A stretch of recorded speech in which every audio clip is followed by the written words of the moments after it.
Ready to have your mind blown insane fights, brain-melting twists, and drama that'll steal your heart in a flash? Smash that subscribe button on Manhwa T-Rex now. And hey, dive into today's recap video right this second. And don't forget to leave a comment below to share your thoughts or feedback.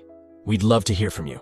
We begin our story with someone mentioning that the students, after studying diligently for so long now, have fully learned the theoretical part about the profession system itself. In this place, one can clearly see a strange transmutation circle brightly glowing in green hues, and the man right in front shouts out loudly that today marks the very day their professions will be chosen and determined finally. And this man is the esteemed headmaster of the first Xia Academy, known as Liu Yan. This elder now states that he truly doesn't want to take too much time, and only hopes dearly that they all become like their respected seniors, and eventually turn into one of the vital pillars of the whole human race. We can readily see that everyone is quite tense with this weighty situation, as if the very atmosphere around them itself is so very heavy now. And right among them, we clearly see our main protagonist here, Lin Moyu, who happens to be a reincarnated one, having come to this new world years ago. It's described further that this place resembles a typical RPG game-style setting, complete with dangerous dungeons and many hidden secret areas. Following their critical profession selection, they can gain valuable experience and level up faster by killing various creatures. In those places there,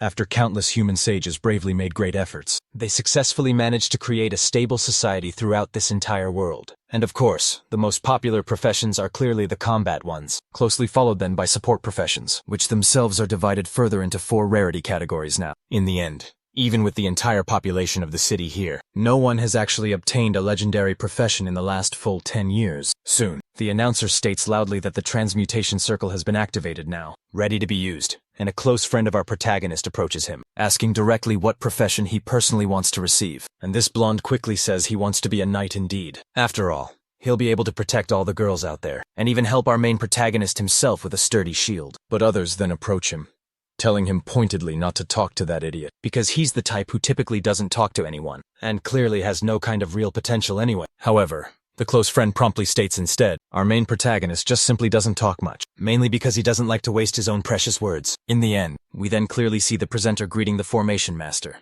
of level 52 now, saying quite respectfully that he apologizes for bothering him now. The young boy observes this whole interaction, and is naturally shocked to realize that there is an extremely rare indeed support profession right in front of him now, and the wise bearded man says he'll call them directly by name, and they should confidently step into the transformation circle now. And the very first will certainly be the one called Suda indeed. The particular class that was chosen was farmer in the end, for this man, presently present in the location, utterly desperate. The crestfallen teenager simply can't believe he got such a useless subsistence class indeed. Everyone around him says it's clearly not a bad profession, but it very definitely could have been much better though, in the end. Another young boy is called forth, and he happily receives the chef class, saying quite clearly that he's truly satisfied, because he directly inherited this important ability from his father too, who himself has precisely the very same profession. The wise elder states that the students are quite common now, and it is rightly said that a rare profession could appear too, and with a smile, the old man thoughtfully says, it would be quite interesting if a high-level combat class appeared here, just said to happen only twice each year. We can see clearly that the next is Suzaku now, who says she won't fall behind the protagonist at all, and will certainly show she's a true genius. In her own thoughts deeply, she firmly states that the two of them are considered the greatest geniuses of this academy indeed. But the boy has always somehow been above her so far, though she won't ever give up on the elder man, as he intently stares at her now, realizes she has enormous latent potential surging in her veins. Stum, the bearded man there, asks just what is being said precisely, to which it's replied that her mental strength is extraordinary here, and because of that strength, she just might awaken a mage class indeed. As she confidently steps into the magic circle now, it's quite visible, and a flame begins to rise with a reddish fiery hue, and huge explosions begin to suddenly happen way up in the sky. And there everyone fully realizes it is indeed the emergence of a rare profession now. The combat class that was then given to her is the elemental mage class. Everyone there screams now that she is truly amazing for actually getting something of this high level, saying clearly that is expected. Her solid reputation is well deserved. The elder states calmly that the young woman has real great talent, thus promptly prompting her to show more respect by bowing before her senior. The girls all around say she did excellently in absolutely everything, and they even firmly believe that this very time, she might even be able to easily surpass that annoying Lin Moyo. But the girl, upon immediately hearing this, is quite surprised and thinks deeply about our protagonist, who is actually the next to be duly called for his class selection. In this extremely very important place here, with a somewhat dark tone, she watches intently while giving a brief smile, believing strongly Unfortunately, he won't really have much potential now. The elder states simply that the boy seems to have nothing really special, which is said now to possibly be due to his very simple demeanor. However, the boy here is still considered the #1 genius of this academy now, making the elders state that this has actually nothing to do with the class selection. But now the bearded man truly wonders whether the protagonist will really be able to obtain now a rare profession all of a sudden. As he confidently steps into the circle, we can see that a massive storm of raw power has erupted in this place. Dark clouds begin to grow heavy fast, and everyone there quickly realizes that this is an extraordinary sight indeed, since not even the weather forecast had accurately predicted this sight. The man questions just what is happening at this exact moment here, as he states he has never quite seen anything like it before. And the other states that this is a clear vision of something much greater ahead, that is definitely about to occur soon. The headmaster feeling an extreme amount of pressure now, says this is completely terrifying to behold, and wonders aloud if it will be another rare combat profession, or even a support profession this time. The girl on the other hand thinks she absolutely can't lose to our protagonist here, and says this grand vision is much greater than the previous one she had herself. When she officially received her profession that day, one of the students suddenly notices something quite dark now. Darkness coming right from the clouds in this very place, and we can see several eyes clearly appearing amidst this storm, as if this were truly the ominous omen of an army coming. As the dark clouds dissipate quickly, it's clearly visible now that undead have indeed begun appearing in this place, a place that was supposedly safe initially. One person there ends up falling backwards suddenly, saying loudly that these dark clouds are a dreadful vision of the world's true end, because they are completely full of the undead creatures, and we can clearly see now that an entire large group of them has appeared now, in the vision shown to our protagonist here, who has indeed just received this particularly powerful class just now. The girl knows well this is only a fleeting vision, but isn't actually sure now if she'll truly be able to fight something of that high level. The soul settles very calmly into the body of our boy now, as a piercing whistle echoes loudly through the whole area now, and thus indeed, it is described clearly that his elite combat class is now that of a necromancer alone, unique and also quite secret. The boy observes all of this clearly now, realizing now that he is currently the only necromancer in the entire world. At this exact moment in time, even if he ends up truly dying, no new generation will ever arise with that same talent. As his people around start talking now, saying aloud that he's an absolutely incredible person, while many others there feel deep envy. One of the men even says secret professions are simply rare, but they are not necessarily truly good. And one of the teenagers mocks just how well it matches his cold personality. Our boy remains quite calm, stating simply that this exclusive profession really is much better than he had ever imagined. Suddenly the elder approaches young Lin closely, telling quietly him to wait right there for just a brief moment. The young man shows deep respect by bowing his own head low, and then asking now what his respected senior wishes to request. The man says frankly he has honestly never seen such a unique profession before, and for exactly that reason clearly asks him to demonstrate his special abilities, to which the polite young man readily agrees now, and upon deeply analyzing them all, he realizes fully that he possesses the powerful ability to summon a mere level 1 skeleton warrior appeared, considered black iron. Definitely the lowest classification. The young man thinks now that his spiritual power is stronger indeed, and could truly compare to a mage's own, but his ability feels similar to that of summoners then, and so he uses his own great power thusly. A black iron skeleton warrior with only 15 stats appears before him now. Everyone is quite shocked to see that he actually managed to summon a monster of this type. From the dark clouds suddenly forming, the mage performs a small attack on the protagonist's servant there, in a single move just to test its power. The skeleton warrior quickly enters attack mode too, stating now that it will counter-attack in 10 seconds, if it's not stopped by its master soon. And the boy promptly orders his servant to hold position closely, and the mage finds this behavior very interesting now. He is, after all, a level 52 professional, and even so the summon remains deeply hostile toward him directly, stating clearly that as the protagonist level increases further, it truly will become even stronger. The elder promptly thanks him then for this beautiful demonstration shown, hoping now that the young man will certainly grow stronger over time. Soon enough, the boy begins walking alongside his mighty summon, who is escorting him closely at this very moment presently. The blonde approaches him, then saying, "This is really cool indeed,"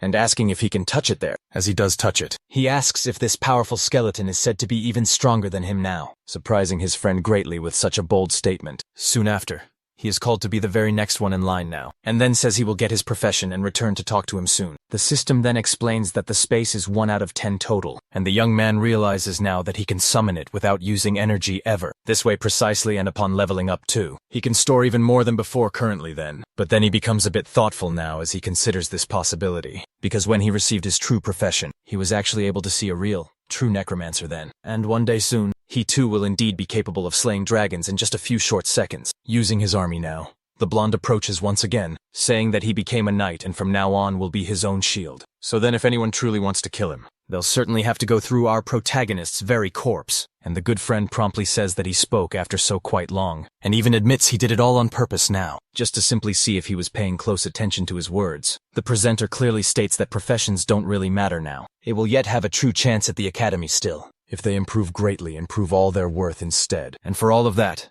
he wishes them very well now. Li Muyu keenly thinks that the newbie dungeons have monsters from level 1 all the way to 8, and are typically not very difficult, being definitely the safest compared to the world found outside. Suddenly now, Siasu approaches quickly, saying she really wants to compete with him to carefully compare their exam results, to which this young man promptly and quickly agrees. Boy then walks casually past her while she firmly says it's decided then, declaring strongly that she won't lose to him, cause even though she indeed lost today, she simply won't give up.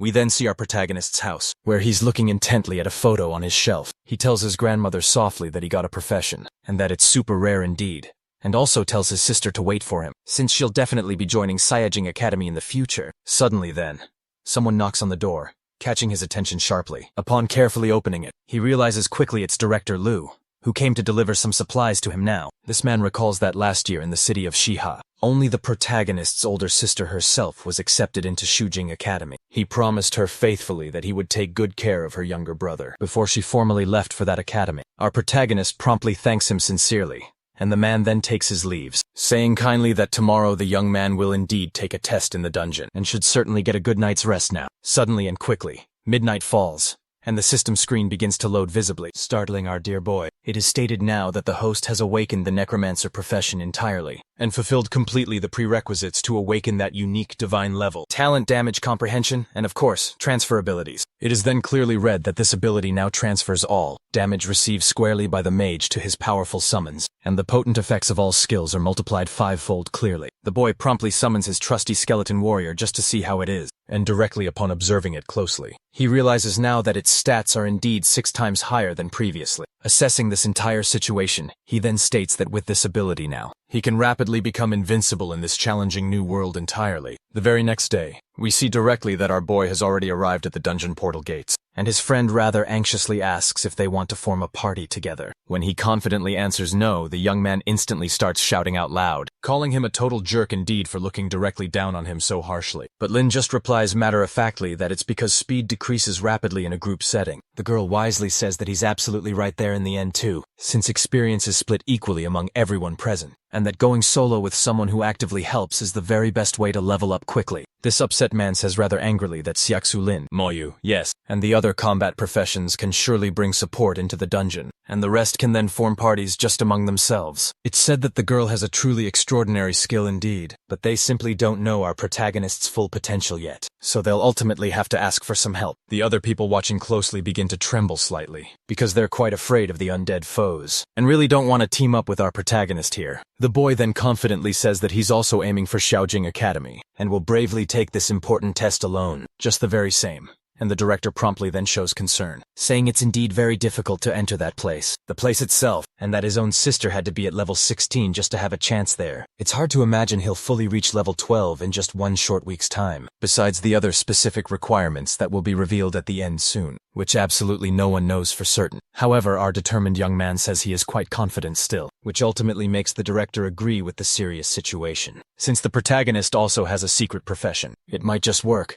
The girl says they'll compete to see who's faster overall, and so she'll definitely take his silence now as a yes indeed. Our young man, on the other hand here, just scratches his head still, thinking she's really competitive certainly. In the end now, soon he approaches the portal, already preparing to perform such a feat properly. And as soon as he enters that, he thinks to himself that he used 10 of his points to summon a skeleton now. And after meditating deeply, he recovered 40 points and will summon 4 warriors immediately. With that command, the young man extends his staff forward sharply, commanding them to advance swiftly during the final order now, that they must find first and kill now all the monsters that appear in front of them currently. The skeletons are indeed fast though, and can eliminate the creatures extremely easily now. The boy thinks clearly that each monster increases his experience by 1% now, so eliminating 100 monsters will already be enough to level up quickly. In the end though, since the skeletons give him all the experience fully, it's indeed really productive after just half an hour passes. He already manages to level up quickly swiftly in an overwhelming way now, and all his various stats increase equally as well here. The boy promptly says now that he will summon level 2 warriors from now on, thinking correctly that his stats have even increased further, and this is absolutely only the true beginning of his story. The creatures themselves are extremely powerful now, and they can eliminate the monsters with enormous ease completely. Our boy, on the other hand, certainly realizes that there's an extra helpful function, as the determined path of the skeleton warriors will create a map for him now. However, some nasty monsters end up slipping on through, so it's definitely a good time now to test his new active skill. And so he uses Soul Flame right on one of the cats that was watching intently, since his special ability is amplified 5 whole times now.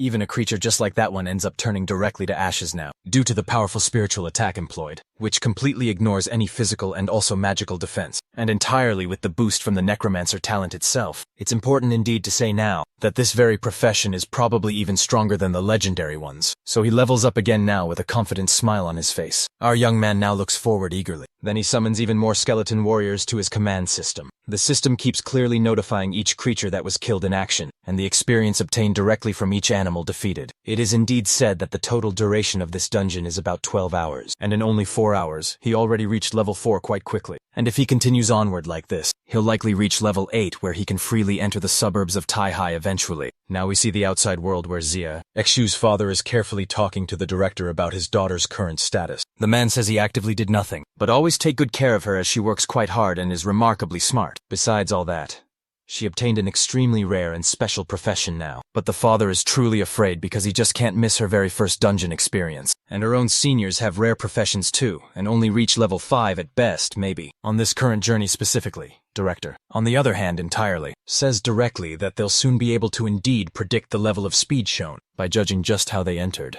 Earlier that day indeed, it said specifically that there's a countdown inside the dungeon, and after exactly 12 hours, they'll clearly see how strong they've truly become. This man also heard about a secret profession that emerged recently, and it said that, yes, indeed it's Lin Mohan's brother, and he boldly says he'll make sure the girl stays securely under his protection. We then quickly return inside the dungeon itself, where we can clearly see a mist settling distinctly in the still air. The system now informs that a fearsome level 7 bear was just eliminated swiftly, and the protagonist quickly realizes that his own skeletons can now be up to fully 500 meters away from him directly. Almost 7 full hours have surely passed now, and he simply hasn't seen any proper level 8 monster just yet, and urgently wants to know how the others are generally doing in this intense situation. As he carefully walks further ahead now, he keenly observes the mysterious place very calmly, until quite suddenly something rapidly rushes directly in his own direction, swiftly catching his full attention with extreme heightened tension. And just as soon as he's actually hit, his passive damage transfer ability is fully activated here, making him unscathed. This is indeed a level 8 wit tree, and it will readily attack any living creature that passes nearby now. And our protagonist promptly realizes this is indeed the dungeon's monster, and he confidently states that with his own stats and the warrior's stats, there won't be practically any problem eliminating the tree at all. Thus, the first skeleton boldly charges forward instantly, attacking the trunk of the massive creature with a single, swift strike. But then he quickly realizes that it didn't die in just one hit, like the previous ones.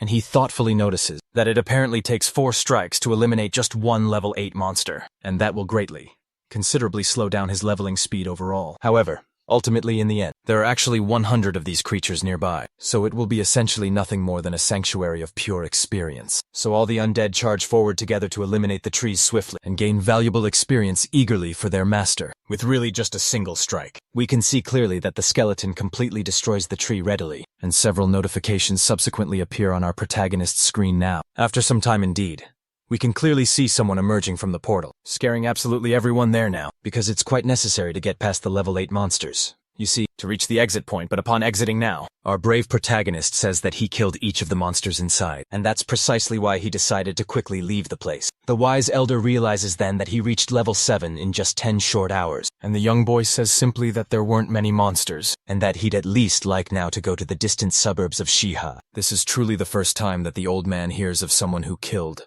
everything within that dungeon in such incredibly short time, and wonders now if it might indeed be an ability of the necromancer. As a generous reward, the old man says that he will certainly allow him to arrange a travel certificate, and that he can freely rest and wait for the other students here, because everything soon will be properly organized. The executives promptly noticed now that the boy came out of there, without any companion and also in much less time than expected too. And so the esteemed director explains that he is Lin Moyu then, and did cross the easy level dungeon quite swiftly, by swiftly killing all the level 8 monsters in the entire area, as one would expect from such a secret profession indeed. This class could easily become among the legendary ones on the continent itself, and surely is likely to reach much higher levels now. The director now says that this boy has a truly brilliant future ahead. And further, if he enters the renowned Sing Academy, then he strongly thinks they all will surely have a big headache, and thus CX Sui will likely be significantly impacted as well. And then the old man promptly says that the results in that place there never actually change, and the girl has remained in second place for fully 2 years now, surprising the elder greatly, who clearly didn't know that our boy is currently meditating and thinks that so far, the total number of skeleton warriors has already reached a good 24 out of 70. So now we should use the valuable time during this meditation. We then see another person coming right out,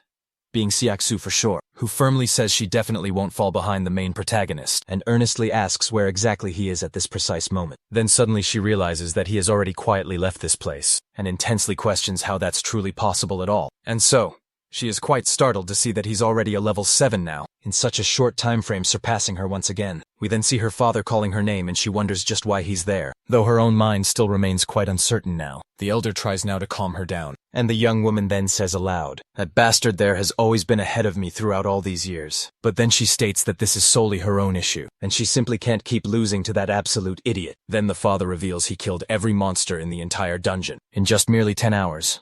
And the young woman is immensely surprised by it, because she had left that specific area of level 7 type monsters, and didn't happen to see any monsters of rank 8 there. She questions how something like this is even remotely possible. The blonde then promptly approaches our protagonist while in tears now, calling him boss, and asking directly if he can take him along next time out. To which the young boy replies with a definite yes now. And so the young man declares that it's fully settled then, and he surely will wait for the protagonist right at the academy entrance tomorrow then. But the next clear morning, we can see that he's waiting alone in the cool breeze, until the director then informs him there that the young man indeed went to the suburbs of Sihai, annoying the boy. He says his friend surely tricked him, and that's why he'll bravely fight him to the death now, and the elder says he'll ultimately lose in the end anyway. Suddenly now, we see another distinct place, the checkpoint itself of the Shenska Empire. By simply touching a stone now, the identification is fully initialized as being from our protagonist here, was swiftly granted passage into the Grand Empire at that exact moment. And so he wonders now if there is truly any suitable mission for him, to which one quickly appears now. Invade a level 14 domain and fully acquire the Goblin Chief's core.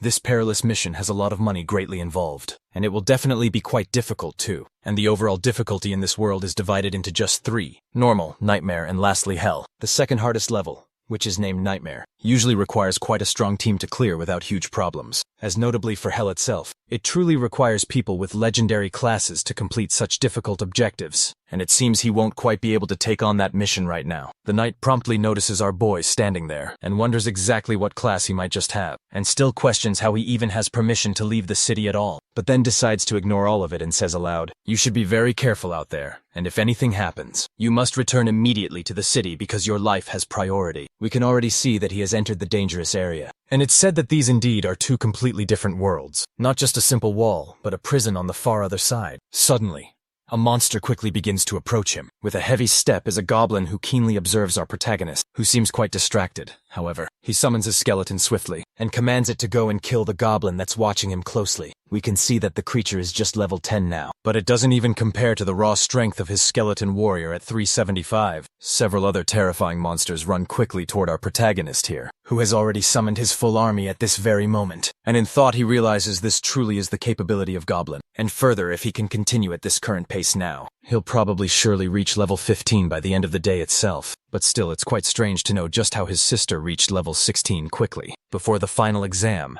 But then he vividly remembers how radiant she truly was, and exactly how she asked what he wished to eat every single day then. And that's exactly why he will surely enter the academy no matter what happens. Upon reaching level 10 now, it's impressive just how quickly he got there indeed. And currently his spirit level has already even reached 300 surely, simply because he's a mage or precisely something like that for sure. In true addition, his skeletons have even been upgraded to bronze level definitely, and thus when summoned it's immediately noticeable that their stats increased immensely, and notably they gained multiple new abilities. Our protagonist now thinks that now for sure he'll easily be able to dominate this very area with his strong skeleton warriors, but instantly now he realizes he has wiped out nearly all the monsters in the area currently, and therefore there's no longer really a way to level up with them quickly. Suddenly a sharp arrow flies quickly in his direct direction, making the young man genuinely widen his own eyes quickly. And right as he's currently hit in the chest area, his effective passive damage transfer ability quickly activates instantly, making the damage practically null now. Looking ahead now, he sees a woman passing by and wonders just who she might be. Observing her even more close, he sees clearly that she must have the assassin profession itself, and the one who attacked him likely had at least a bow and arrow there. In the end now,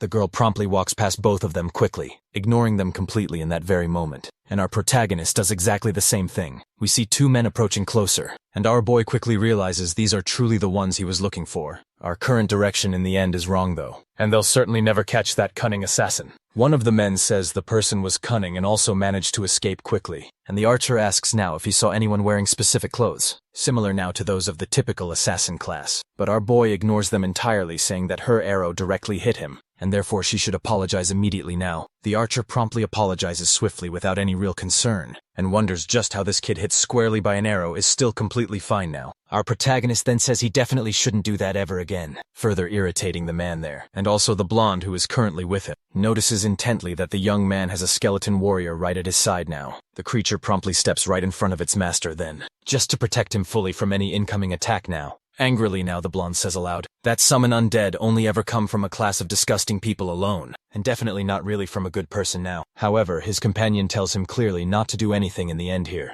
as it would ultimately be troublesome for them, and then the blonde promptly says he already knows that well, which is indeed why he decided to just ignore all of it now. Our protagonist says they're quite smart, and if they did anything rash, they would surely receive something 100 times worse ultimately. His experience efficiency has decreased drastically, and after reaching level 10 now, it surely takes 3 times more than even before now. He really doesn't have much time left in the end now, but it's obviously also impossible to just return home at this exact moment. He really wants now to enter Exceed a Jing Academy soon. He needs now to try harder really than anyone else in his school. We see clearly the trees being lit by a fiery glow now. A campfire our boy made all alone, and so, he thinks deeply. He won't realistically be able to reach level 15 by the day after tomorrow at all, and will only even be able to enter the academy if he reaches level 16 quickly. He questions just how his sister actually managed to level up so much, because even with a legendary profession like that, it's incredibly hard to believe she was that particularly fast. But then quickly he remembers the dangerous Zai mine dungeons, and that she may well have formed a team just to invade on nightmare difficulty, and that was possibly why she returned so severely injured always. With all that in mind, he says firmly that the very next day he'll see what he can surely do to catch up to her. Suven. Some time now passes, and night echoes throughout the whispers of the forest so still, and someone suddenly quietly approaches now, catching sharply the immediate attention of our young protagonist here. Protective Corpse. The boy realizes quickly it's a professional indeed, and wonders now if there are indeed still people who bravely hunt in the middle of the deep night, in this very place. As the person approaches closer, it actually turns out to be the assassin from before then, who directly asks if the young man has any food with him now. Our boy promptly hands her a sweet potato without any hesitation at all, seeming to be extremely kind-hearted indeed. The girl then quickly takes off her mask right there, revealing herself to be extremely beautiful to behold. But then in his own thoughts the boy quietly says, she looks really hungry now, and wonders how that's even possible, from eating so quickly and fast. She suddenly starts choking badly, catching our boy's full attention quickly. She grabs a water bottle and quickly drinks it all at once then, to swallow everything properly and carefully now. She then thankfully thanks him and asks where our protagonist's name is actually, since he hasn't even introduced himself quite yet. But the boy is beating someone by a few words still, simply remains completely silent, watching her intently. She says he may truly. They don't like to talk much, but at the very least now, they can analyze each other's core abilities to learn much more. Both touch fingers gently, using the analysis skill to fully read one another. But our boy is quite surprised to see that the skill failed entirely and didn't retrieve absolutely any vital information at all. And the young woman doesn't seem even slightly surprised by all this. The girl reads clearly that his name is Lin Moyu now, and that he's level 10 with the profession of necromancer outright, something she's genuinely never even heard of before this. But she thinks she saw him with a skeleton soldier earlier and states it's something extremely rare indeed after all said. The girl waves her hand now, asking sharply why he doesn't speak, and then quickly suspects you might just truly be mute. But our young man promptly inquires why then. Completely happy still, the woman realizes fully that the protagonist is still capable of actually speaking. After all of that then, the boy continues onwards by repeating the same core question, asking directly the key reason for that specific thought. The girl explains clearly that she has some blocking metal that only truly allows someone 10 levels clearly above her to analyze her fully. Then she puts the item safely away now, and tells the protagonist to try observing her special ability once again. The boy points his finger, which charges up anew to view her full stats, and upon seeing that illuminating screen, he realizes clearly that the young woman is a level 19 shadow assassin class, something quite unusually rare in this very place. Suddenly both of them immediately get a very bad feeling, and our boy even has a mental image of unseen enemies now, approaching rapidly from two distinctly different directions. The boy quickly realizes that his skeleton detected this, that they're trying to tightly surround him in this confined space, and the girl says they certainly haven't given up yet, and mentions she only currently has a mid-rank scroll item, so she truly doesn't want to be chased around for even another day. So as she quickly gets up, she says she's leaving rapidly because she's clearly in trouble, and sincerely hopes to see him again soon. However, she expertly dodges an incoming attack coming directly from behind her with extreme agility now, but when it instead hits the tree trunk, we clearly see that the projectile ominously emits an eerie aura immediately now, marking our protagonist and his assassin companion swiftly at once, while the archer laughs aloud at their expressions quite visibly. A marking arrow certainly is really quite a problem, since she won't now be able to go fully invisible anymore, or even simply leave this area so quickly, like she usually does. Our protagonist watches this tense scene unfold, realizing clearly that this archer has specific anti-invisibility skills, something just perfectly suited to be used well against assassins indeed. He assumes quickly they came very well prepared, and the blonde coldly says there's nowhere safe to run now. This time, it's said flatly that he already knew the two were a team, because a filthy rat and indeed an evil summoner make a quite good pair after all. The girl tries desperately to say he has absolutely nothing to do with this, and urgently offers to hand over the scroll skill willingly, so they'll promise to never see each other ever again perhaps. But the archer coolly says that offer could have been accepted yesterday. Now though, the safest cold decision is simply to kill them both now, so there simply won't be eventually any rumors spread about exactly what happened here now. The young woman quickly tells the protagonist she'll distract them bravely while he escapes swiftly while he worries intensely about his new companion. She bravely tries to explain clearly that she's a shadow assassin, and furthermore, can dance freely away swiftly under the moonlight. To which our determined boy says that simply can't be entirely true, because truly she's already been marked now, and ultimately her invisibility won't even work against this type of enemy now, who specifically is now surrounding them in every direction. The impatient archer quickly shouts loudly for them to stop wasting precious time, and just decisively kill the girl already right now. And at that moment the blonde-haired mage slowly raises his staff high, saying powerfully he doesn't ever want to take the protagonist's very life. He wants much more to watch him truly suffer immensely, until the absolute last lingering moment of his pathetic existence here. Then suddenly the illumination skill is quickly used now, making absolutely everyone visible now in that wide open field. It's further explained and deeply thought now, that this very action completely disables absolutely all shadow and visibility skills. So sadly the assassin is now inevitably destined for a brutal, tragic death. But the young girl, growing quite tense indeed, says bravely she truly has to give it absolutely her all, so she doesn't end up dying right then and there. And all three men are now prepared to fully eliminate our protagonist, along with his new companion in a single swift strike, leaving absolutely no witnesses. The entire field is clearly against them, and we can clearly see now that our protagonist remains surprisingly relaxed. In the end, he then briefly raises his own hand upward, summoning his shadow skeletons directly to his very call. The mage tries to firmly say this is just a waste of energy, and that undead summons are truly disgusting to an extreme level indeed. Immediately shouts that loud. The fireballs of a level 20 mage are more than enough to quickly turn them into ashes. The girl now tries to desperately pull our protagonist, telling him to run as fast as he possibly can to avoid this attack now. But when she actively tries, she realizes it's entirely impossible. Spiritual threads have already been subtly tied directly to her shoes, preventing her now from escaping at all. The archer swiftly fires 3 sharp projectiles, saying this now is the very moment they say their last goodbyes, to finally end the clear evil that is indeed those two. The girl can only shout loudly that this is very bad indeed, as the 3 arrows fly swiftly in her direction now. She tries desperately to push the protagonist, helping him dodge the attack fast, but then she quickly realizes it's quite impossible to fully escape now. After all this time,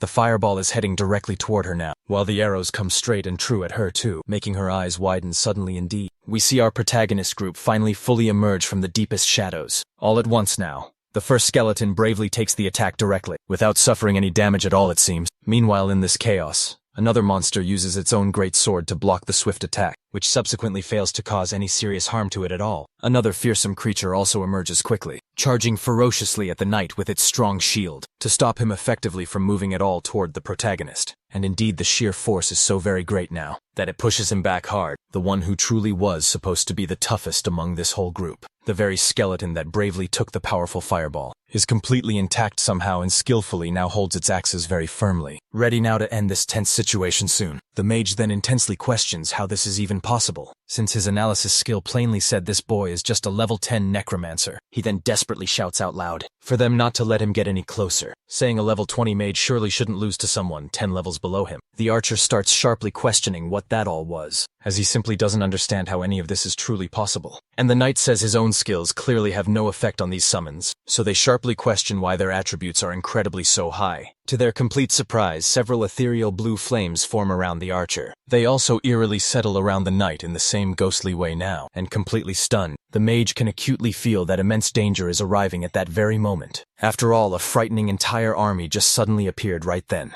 All of distinctly different sizes are now menacingly surrounding him, ready now to eliminate those who dared foolishly attack. Our protagonist summons.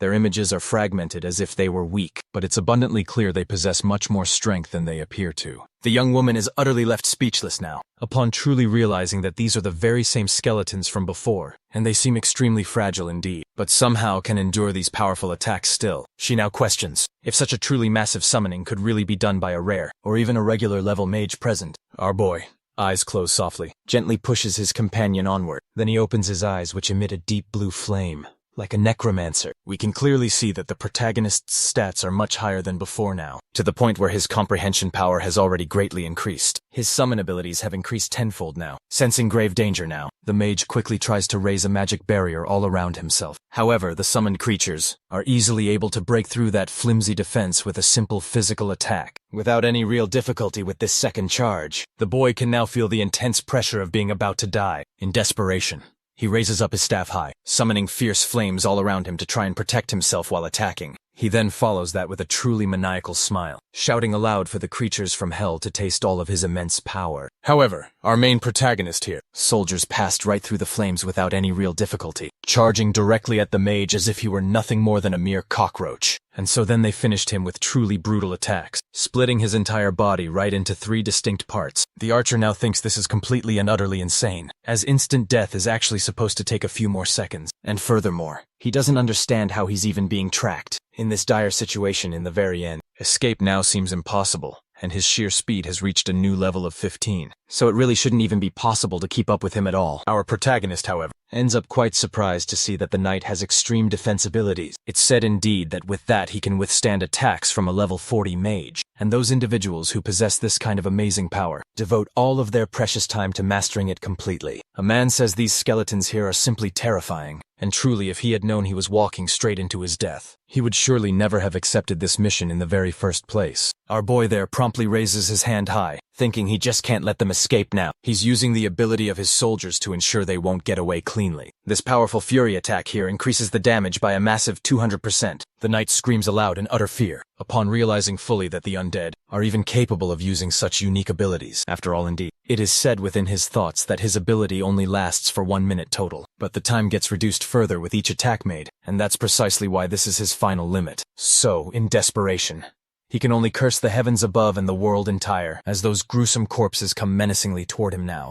Our protagonist vividly remembers his sister clearly saying that, if he's going to undertake something truly, that he must not hesitate at any given moment at all. The young girl observing this grim scene questions whether they're all actually dead, as Lin Moyu wasn't even slightly fazed by it there. The boy, on the other hand, thinks deeply that when a professional dies, the dropped items they stored are revealed now, so he'll carefully check it all out looking at them. They quickly realize they're actually from level 18, even rare equipment indeed for people of that level. The girl states directly that these weapons can only be obtained from the Carmen or the Perilous Dungeon, mainly from level 20 itself. The boy promptly then uses his storage space to keep all the equipment, which is useless now but should be worth some real money on the market. Then he notices a primary skill scroll worth a grand 10,000 gold, and the girl casually says he can try using it to perhaps get a new ability. She then strongly says he shouldn't sell it, as something primary isn't really worth much in this world here, and the young man earnestly asks how to actually use it. The girl quickly retorts it's incredibly simple, just needs to shout loudly and use it while firmly holding the scroll, but when he actually does it, nothing happens at all, and we realize now the boy fell right into his companion's little prank, laughing quite hard. The girl says she might just have lied to him, but if he really and truly wants it to work, he truly has to say it with more passion now. Observing this closely, our boy realizes he probably just needs to inject more spiritual energy fully to activate the scroll. The girl is quite surprised that he figured it out so quickly now, and she is even slightly disappointed, because she wanted to keep playfully messing with her friend. In the end, finally, our young man gained the corpse explosion skill, which certainly wasn't in vain at all after all, especially in the eyes of a necromancer. A corpse also possesses its own life energy too, and though it may seem weak, it's incredibly powerful truly. Its overall range of action will now be increased to 10 meters, specifically due to our protagonist's own skill, so when one of the corpses explodes powerfully, it will trigger a massive chain reaction with the others, making it extremely useful always for area attacks. Thanks entirely to his luck, all these skills can become high level. And the girl curiously asks if he got something new now. The boy simply says yes, and the girl promptly praises him well, saying his calm voice is extremely pleasant indeed to listen to now. Our protagonist Oscar, on the other hand, simply looks at her, thinking she's quite different indeed from other girls at this academy, who ultimately only despise him in the end anyway. And so, he says calmly that his new friend has a beautiful voice now, leaving her completely over the moon instantly. At that exact moment, the girl hands a small chest to our boy, saying it's specifically for saving her very life and for the genuine compliment. The boy is quite surprised to see it's an intermediate level scroll, worth at the very least 1 million.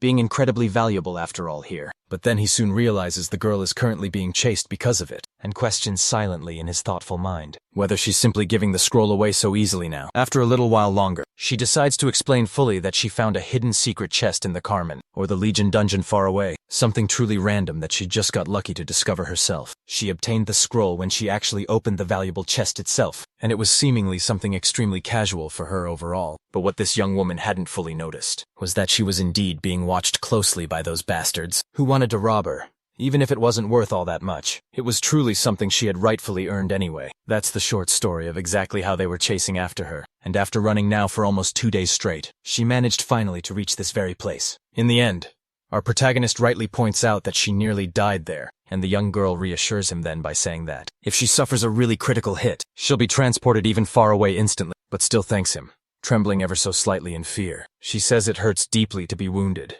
and she's terribly afraid of it all, and our boy now thinks the young woman is perhaps even more of a rich girl than he had even imagined. The girl promptly then asks if he has anything at all to eat because she's absolutely starving, and asks him for the potato now, while eating it so fast.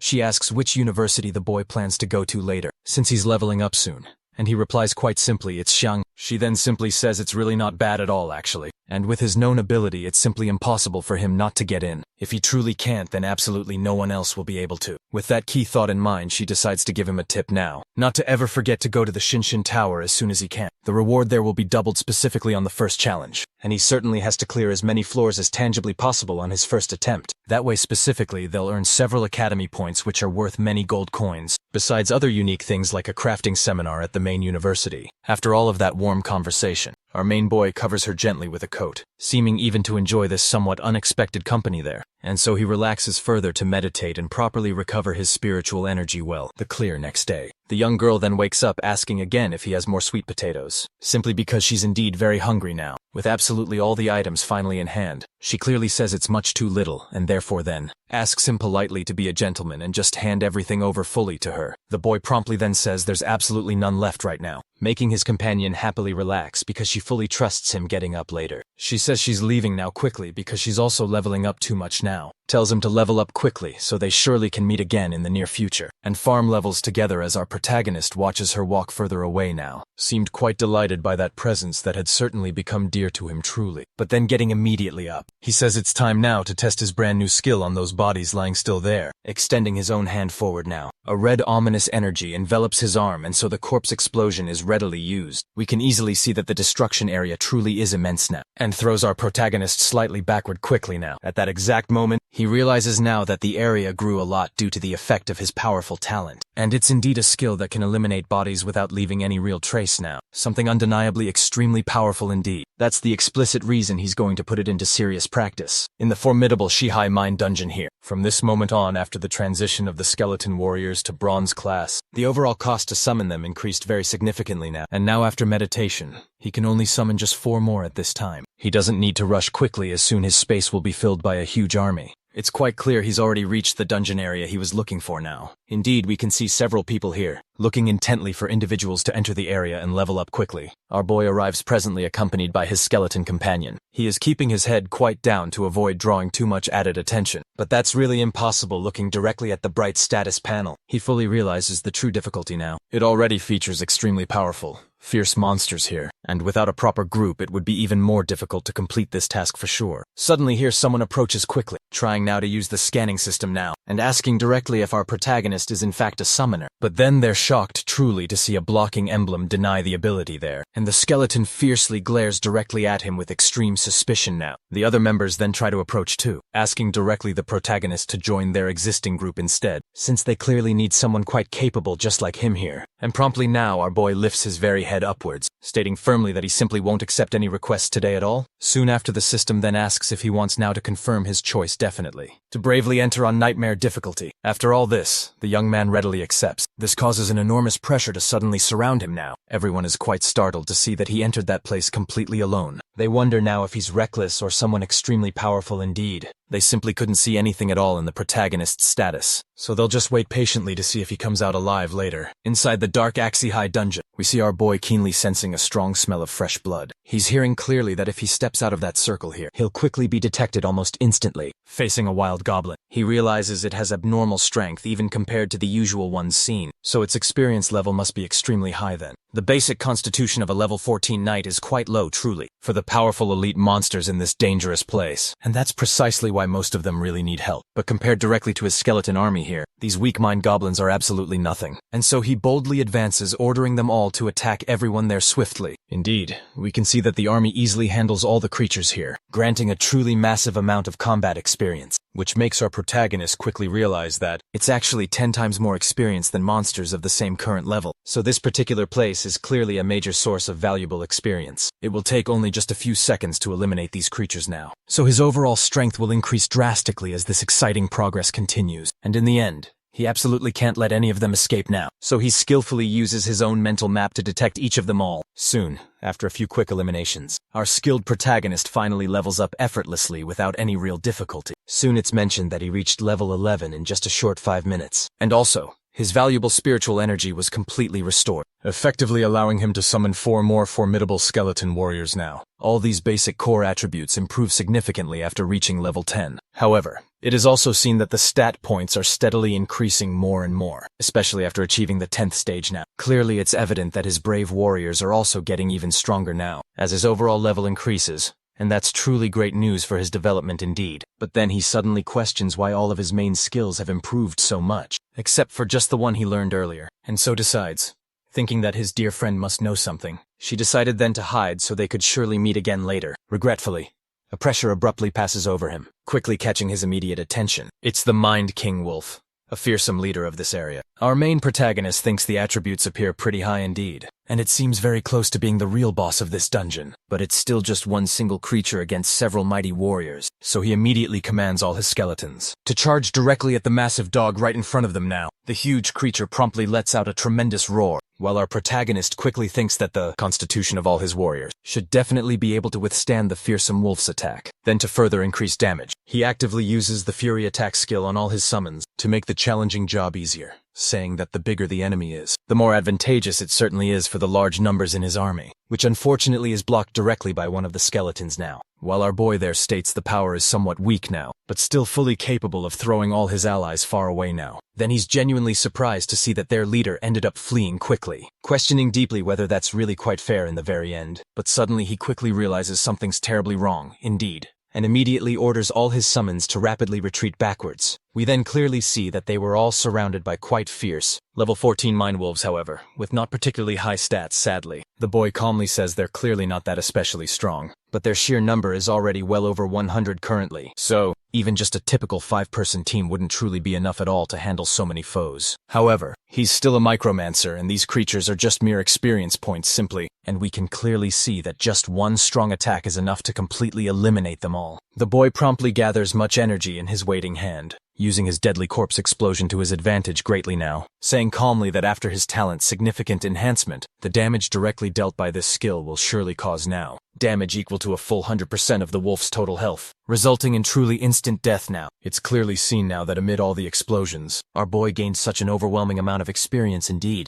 already quickly reaching 72% of level 11 it seems. The young man then confidently states that the leader of this pack will definitely suffer the exact same fate, to make up fully for fleeing earlier and foolishly trying to ambush him. And so it's quite clear that corpse explosion was used on it as well there. To quickly destroy it, our boy observes that only 15,000 experience was given, equivalent to just 5 mind wolves really. But the items dropped here are still quite valuable indeed. Storing them now, he says he should find the dungeon boss soon if he keeps clearing this path here, so he can completely finish this very challenge. And if he truly wants to complete these lower level areas in the future also, he'll need experience surely. And it's clearly seen now that the skeletons are eliminating other monsters. He gained actually a lot of experience in less than 1 hour. So at this fast pace, if he clears it a few more times, he'll certainly even reach level 19. Then he says he'll see his dear sister again very soon, and before that, he absolutely should reach level 12. After valiantly killing the creature that is indeed the boss of the area, as expected, the constitution and the raw strength of this monster are extreme now, and are far, far above the stats of his skeletons overall. The boss monster promptly rises now with extreme ferocity displayed, then delivering a fierce attack directly on our protagonist, who ends up wisely using damage transfer then, to cleverly avoid taking any real kind of injury from it now. But it's quite clear that the skeleton simply can't survive it here, and its poor skull begins to visibly crack then, and its entire body is then quickly undone completely in the air now. Right at that very moment, the boy promptly notices right then that the creature was able to defeat 2 of his skeletons quickly with a single devastating blow. In the end, his constitution then is only 120 points only, and his total defense is pathetic against a goblin king with 3,000 strength. And the damage now is transferred naturally without even being divided. So it's almost instant death there. And apparently our protagonist himself is ultimately his own weakness truly, and for that key reason, he'll need to raise his own constitution stat now. It's clearly seen that the boss here is at least twice as strong as a basic skeleton overall, but not overwhelmingly so at all, because even if one can't compete alone, it's quite clear the young man has an entire army right by his side. If the current pace continues just like this, he'll probably be able to defeat the monster soon, with just a few more blows indeed from his undead army. But suddenly the huge creature jumps high, throwing off all the skeletons that were clinging tightly to its body, and upon landing heavily, it uses its tremor ability, which is much more powerful even than the Wolf King's frightening roar. The creature then uses a flame breath attack, rapidly decreasing the constitution levels of the protagonist's army now, at an absolutely insane speed too. The boy promptly commands them to return to the summoning space quickly, as he must prevent it from using its abilities at absolutely all costs here. And so then, he uses his soul flame to fiercely fire a beam of green energy right at the creature, which then immediately catches fire in a blaze, while the boy thinks he really doesn't have much spiritual power left within. So he truly must take this crucial chance to finish off the monster once and for all now. Using the powerful Fury attack move, he shouts loudly that he's finally hit this boss dead on target, so he can definitively finish it off with extreme, overwhelming speed. The system congratulates him greatly for killing the goblin creature, and thus earning a great 40,000 experience points, and he reaches the higher level 12 after carefully evaluating his status. He believes now it's indeed enough to finally leave the dangerous dungeon. Even being specifically a necromancer, his difference from a pure mage is quite noticeable now. So then the Mantle of Wisdom surely may be pretty useful, since it directly adds 10 valuable points to both spirit and constitution stats. Besides this also, the obvious fact that he obtained a core worth at least 10,000 gold coins total, far more valuable than all the other equipment combined together, and says that he reaped some very good rewards here indeed. After leveling up fully and restoring his spiritual power completely, he can now summon 4 more skeletons to add to his group, now totaling a powerful 60 with that action fully done. It's finally the right time to leave this place, and he quickly uses teleportation to return back to the previous location. Everyone is greatly surprised indeed to see that he came out alive, and even successfully completed the incredibly difficult dungeon. Wearing the magnificent Mantle of Wisdom, the boy thinks to himself that the dungeon cooldown is exactly 12 hours, and he'll wisely use the time to fully recover and also avoid killing other monsters. This dangerous place showed him that his greatest weakness is his own human body, but it also skillfully taught him how to use his powerful abilities in the very best way. Corpse Explosion is truly great and practically a devastating mass attack, while Soul Flame can now interrupt even a nightmare-level formidable boss, who simply can't withstand it at all after those 12 long hours. He ends up fully waking up and says that his spiritual power has already completely recovered, and now he's truly ready to summon 4 more fearsome skeleton warriors. As he quickly gets close now to the area, he happens to notices that people often tend to sleep outside here, and it's quite rare indeed to see them properly camping. But now, in the case of his friend indeed, she truly seems to be the clumsy type now, who wanders around quite lost in the middle of the night. As he approaches closer, he notices a commotion and asks what's going on here. There. They said that the Dynasty Guild is being really unfair still, because they're currently not allowing anyone into the dungeon that everyone else have been patiently waiting for, and one of the men even states aloud that their young master is completing some quest inside it, and therefore no one is officially allowed to enter until he's all done. One person shouts out that this is indeed very selfish, but the mage promptly says that he's being way too noisy too, and suddenly attacks the man who was complaining loudly now. We can clearly see the man's body falling quite far away, creating a brief wave of dark smoke there, and those standing nearby noticed grimly that he was actually killed, without really any chance to fully explain himself. Killed now in such a brutal way like that. The armored people coldly say that a mere unknown professional deserves death truly, and if anyone dares to, they can easily seek revenge at their guild base then. Our boy approaches indeed, asking what's going on there, drawing the attention now of the man who previously tried to scan him closely. Then it's fully explained that the Dynasty Guild urgently needs the Goblin Chief's crystal core itself, which is quite a rare item certainly, and their young master is trying to obtain the core right now urgently. They even posted a notice for all hunters around, but that valuable core is worth at least 30,000 coins minimum, and they were only offering a mere 10,000 as a reward offering. The boy then asks what the actual item is used for ultimately, and the definitive answer is that it can be crafted into a Chief's Ring item, which raises all key abilities by 1 full level, and increases stats significantly by 10. It's the single most powerful item below level 40 truly, and the protagonist seems surprised rather by that particular statement revealed, saying now, it's something incredibly difficult truly to be in the hands of a rookie. Professional indeed. Soon our boy promptly walks straight off saying it doesn't matter who it is at all. No one really is going to get in his way ever, or interfere with his level farming. The mage currently is stomping on the corpse now and saying, the rookie now without a guild dares to challenge them directly, asking pointedly if he truly has a death wish. Lin Moyu, however then, with a serious firm tone orders them all to immediately get out, because clearly they're getting in the way now of his leveling. The older man promptly then kicks the corpse aside, saying sharply he must have really hit his head hard, as he's messing seriously with extremely powerful people here. But the boy remains quite skeptical still, and orders them to get out of the way immediately right now, because simply they're interfering here. The redhead quickly reads the protagonist, thinking clearly he's a level 12 necromancer after all, and wonders now what this unique class is actually about, but says firmly he's far too stubborn indeed for a mere rookie. Everyone around him urgently tells him to stay away from those people, because sadly they're unreasonable and they will end up killing him. Without any hesitation seemingly, however, the apparent group leader there of the area quickly realizes that when looking intently at the protagonist, he certainly feels nervous now, and questions why he's suffering so much just in his very presence. Preparing to attack now, he says he'll kill him outright if he takes even one more step forward in his direction, and our boy, seemingly without any hesitation at all, simply does exactly as he was so warned. Stepping forward now, the men quickly get themselves ready, and their leader orders them to kill the protagonist immediately right now. The level 25 mage promptly raises a protective barrier, saying that no matter just how strong his summon truly is, it won't even be able to kill him even while standing still here. But then he curiously questions what kind of creature it could truly be, and furthermore, why it's so incredibly powerful indeed, since his shield can withstand up to 5 direct attacks, from a warrior even of his high level precisely. Our boy has now activated the Fury ability itself, and the man thinks he'll surely die from the very next blow that hits him now. And suddenly, completely out of pure instinct, he ends up using the blazing fire, ring of repulsion to forcefully push the lifeless corpse away from him now. Then he yells urgently for everyone to stop just watching idly and start attacking, while thinking he barely survived there. A knight boldly charges forward now saying he'll completely destroy the protagonist's summon easily, without any real difficulty at all. But upon being repelled strongly, he questions how that's even possible now since he's many levels higher overall. The older man swiftly orders them now to kill the summoner, since the summons will certainly disappear afterward entirely, and so the archers immediately prepare themselves, saying he dared foolishly to challenge the wrong entire guild, and that he'll simply die because of this mistake. Everyone desperately tries to shout for our protagonist to be careful, and to dodge now, or he'll be brutally killed instantly if hit directly. However, the young man confidently raises his hand calmly, summoning his skeletons immediately to appear right then quickly, protecting him effortlessly with their various weapons now. Against those attacks specifically, the archers question how that's even possible truly, since summons really shouldn't matter anyway. That much notably if the summoner's overall level is so remarkably low. The mage quickly realizes this entire situation is extremely problematic now, having unexpectedly to face numerous various enemies all at once together, so he quickly decides instead to run back quickly, ordering them desperately to stall him as much really as they can possibly, and then ultimately uses Serpent Dance skill, a level 20 mage-specific powerful skill,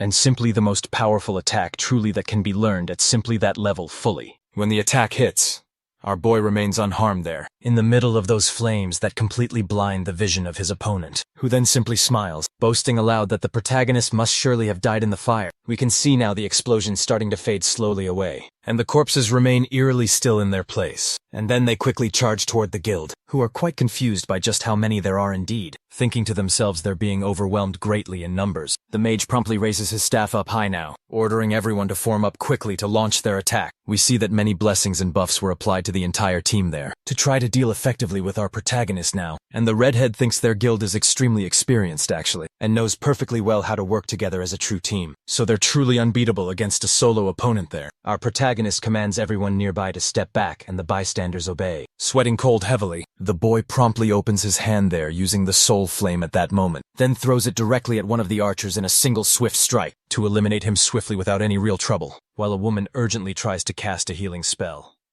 And the mage thinks, it surely worked, proudly saying that the healers from the Dynasty Guild truly are the best. However, the woman with her hand now over her mouth solemnly says, the archer is dead, definitively with no chance of getting back up at all. This terrible news shocks the leader even more severely now, leaving him very confused indeed and questioning exactly how that's even possible now. And he anxiously wonders now if his entire group is really going to be wiped out here by just one single person. Our cold protagonist coldly orders all these remaining soldiers to attack those who are directly in the way now. A brave knight promptly uses his sturdy shield to try to fiercely defend and protect all the others here. However, with the relentless undead now using the furious strike ability, it's utterly impossible for him to hold on for very long at all. The frantic mage shouts urgently for help as fast as humanly possible, questioning loudly where the much-needed support and those who give blessings currently are. And suddenly one of them ends up clearly seeing a strange blue flame right in front of him now, questioning what on earth it could possibly be here, until suddenly that terrifying fire rapidly spreads right across his entire body quickly. And we can indeed clearly see that both of them are eliminated now, with truly extreme speed itself. Mage with his cloak states now that everything is simply over there, because their whole formation is breaking down little by little now. And in sheer desperation he orders everyone now to run away, saying too that the bastard they're fighting isn't even fully human. Soon a terrifying skeleton impales one of the other men now, while our main protagonist states calmly that there's absolutely nowhere left to escape from his vast army now.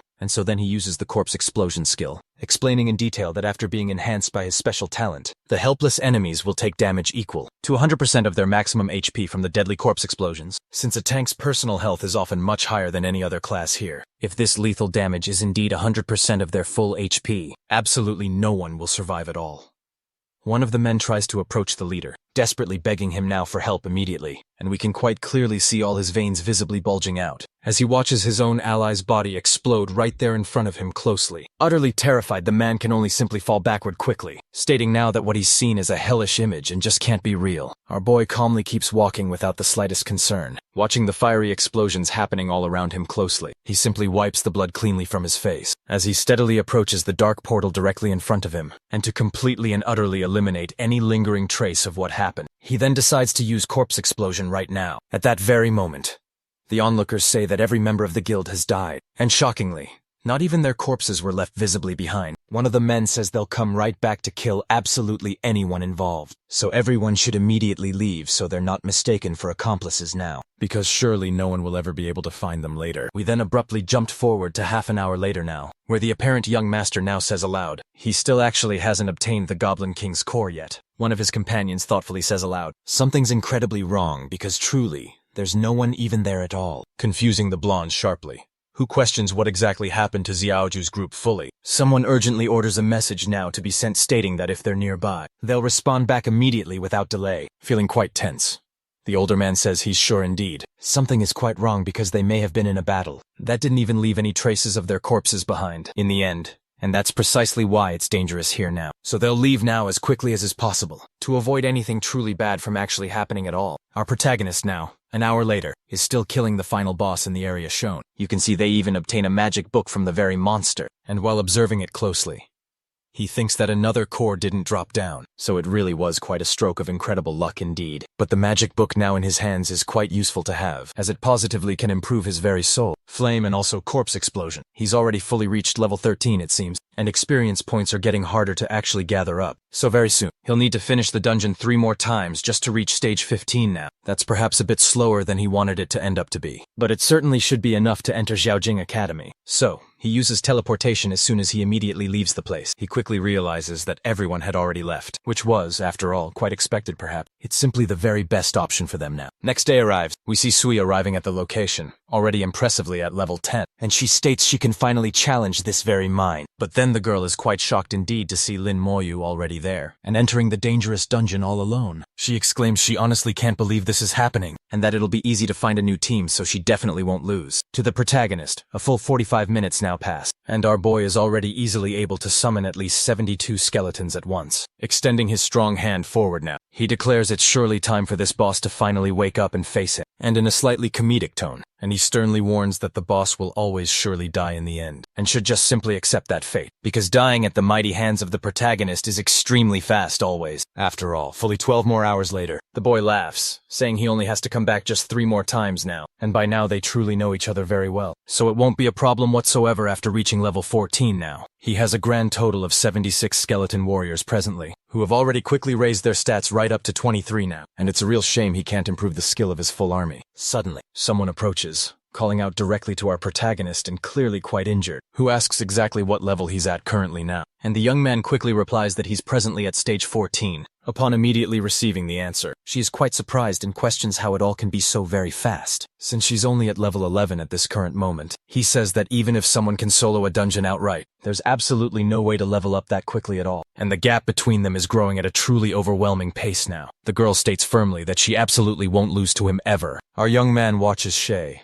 wondering now if she's going to enter again soon. Without having to fully wait for the cooldown period, we can promptly see, just an hour later, where she has already exited yet another dungeon and is quite out of breath now. And then she yells out that she's a level 11 mage currently looking for a team. She thinks she definitely needs to go a few more times too. Our protagonist states to himself that this girl is extremely competitive indeed, though he actually hasn't found a chance to ask her a question just yet. An hour later, she exits the place, stating firmly that she won't lose to Lin. Moyu tries quite hard to call out to her then. However, someone loudly announces that they're about to enter the dungeon now, and only need a mage still, and she immediately volunteers quite quickly. Just half an hour later, she finally arrives, saying clearly she's exhausted completely, and that she finally reached level 12 too, and will soon catch up quickly. To our protagonist, the boy even asks if she's truly not tired right now, to which she simply replies yes, clearly, and she really doesn't want to move a single finger anymore now, but she still simply can't stop angrily at all. The girl then says that, after living in the protagonist's shadow for just so many years truly, she will definitely surpass him completely this time for sure, and the boy covers his face, now thinking it's unnecessary indeed. Soon enough, the girl then says that she has to enter Xiaojing Academy,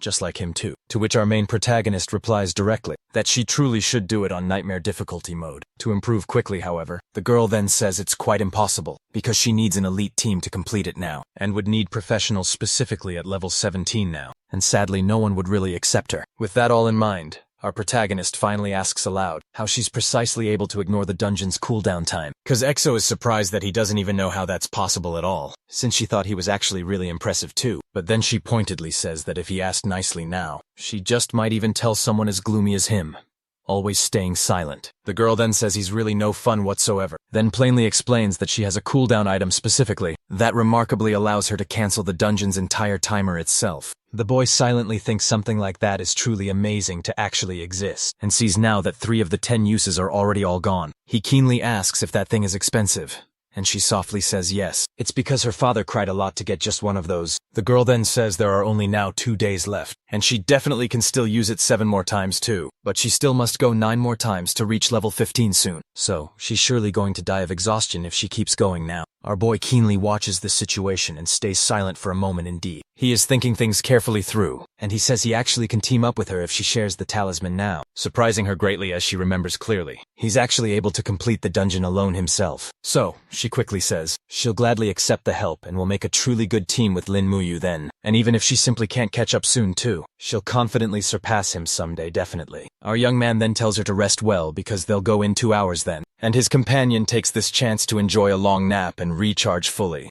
Lin Moyu, on the other hand, uses meditation wisely to recover his spirit fully. During this peaceful moment now, as soon as they arrived at the portal gate, it said clearly that the 2 hours flew by unbelievably fast indeed. The boy promptly uses the talisman then and selects nightmare difficulty forthwith. As usual naturally, however, the girl is startled then and wonders just why he chose that now, since it's very complicated still. Upon immediately entering, she quickly realizes that the creature's stats are extremely high really, and even questions if he selected it by pure mistake maybe. In the end, to which our protagonist tells her to stay very close to him now, making her question if the boy really has gone crazy too, because they'll certainly die if they move forward at all. but only in her thoughts. She's sure he'll laugh really if she tries to run away from the dungeon's depths. Our young man tells her now to walk a little faster surely, and asks her if she's scared, to which the girl yells no there. And then she's just surprised now to see clearly that the goblins and monsters are actually running away from the skeletons themselves, as if they simply can't do any real damage to those fierce creatures. She then urgently questions what exactly the protagonist is currently doing, luring the frightening monsters in a very specific direction now. At that very moment, quite suddenly, she's truly shocked now, with wide, fearful eyes, upon directly seeing something that leaves her completely paralyzed still. It's actually the Mind Wolf King, which is fully twice the size of any normal version. From deep within the dungeon, we can clearly see the lifeless bodies of goblins being violently thrown from above now, toward the enormous creature powerfully standing right in front of them all. And our bold protagonist quickly takes advantage of all this to use devastating corpse explosions. And he keenly thinks to himself that killing them swiftly and using the explosion will save a crucial lot of time indeed. The young girl is clearly startled to see her experience significantly increased by 30% in just a mere instant from that single death itself. She urgently questions exactly what's currently going on, since she's surely never seen anyone complete such a dungeon quite like that one, or even possibly heard of such an incredible feat at all. And just as soon as she actually sees the body already lying dead now, since her very last team took well over 20 long minutes to merely kill that one wolf, the king, who now was swiftly killed in mere seconds, then calls her over to continue onward.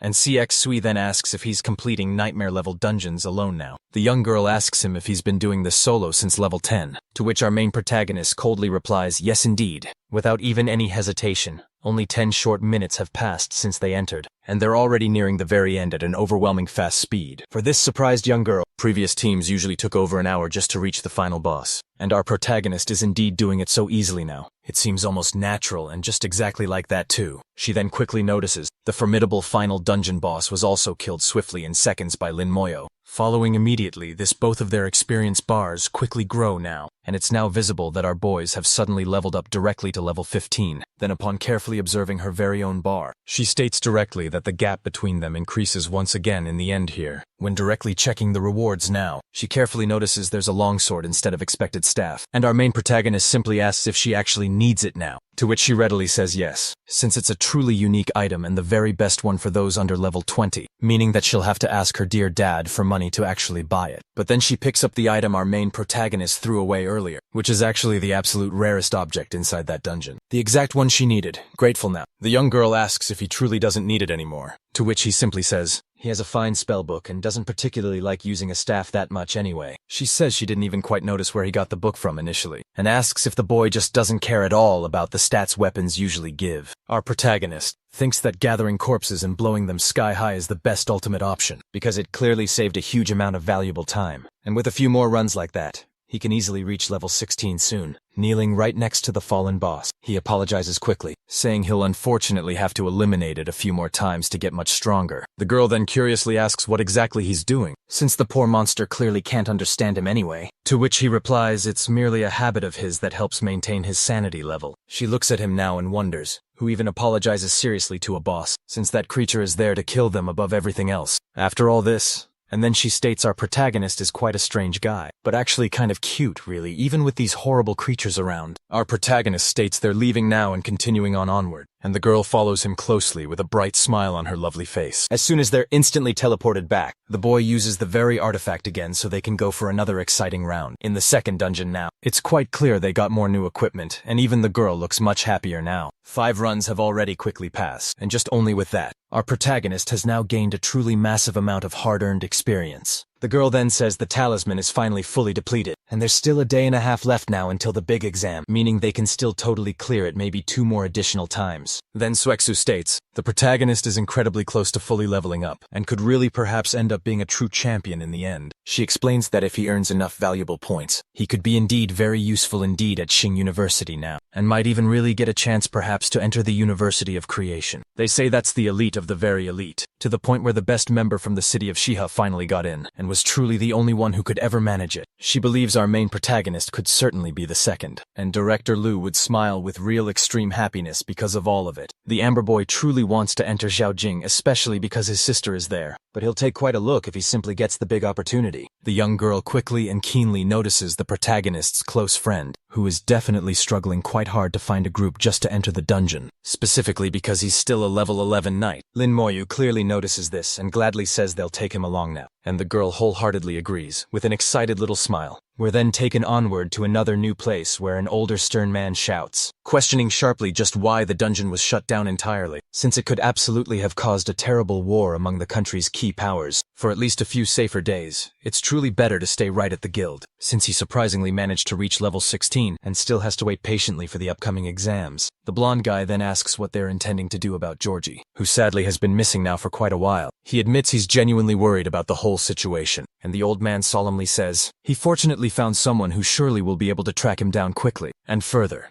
if indeed an unknown person did something wrong, they'll absolutely have to face the serious consequences. The blonde, on the other hand, suddenly notices his friends are closely together at that very moment, and so he jokingly assumes they might be on some kind of date together, which instantly irritates the young girl. She angrily says she'll tear him to small pieces if he keeps it up repeatedly. The youngest one says there's really no need to take things so seriously, and she helpfully explains that they're taking him into a challenging dungeon, and he'll definitely be able to reach at least level 12 before the important exam. In tears now, the boy earnestly thanks them, because the prestigious university he dreams of attending requires a minimum stage of 12, so simply passing the exam won't realistically be a problem anymore. The girl says plainly she won't take him seriously if he keeps acting weirdly, and the blonde quickly apologizes, saying that if she ordered his death directly, he would have carried that order out on the immediate spot. The girl keeps visibly getting irritated still, so the boy quickly decides to change the awkward subject now, asking how much longer is left exactly before their cooldown ultimately ends. She replies precisely that it'll be at least 10 hours more before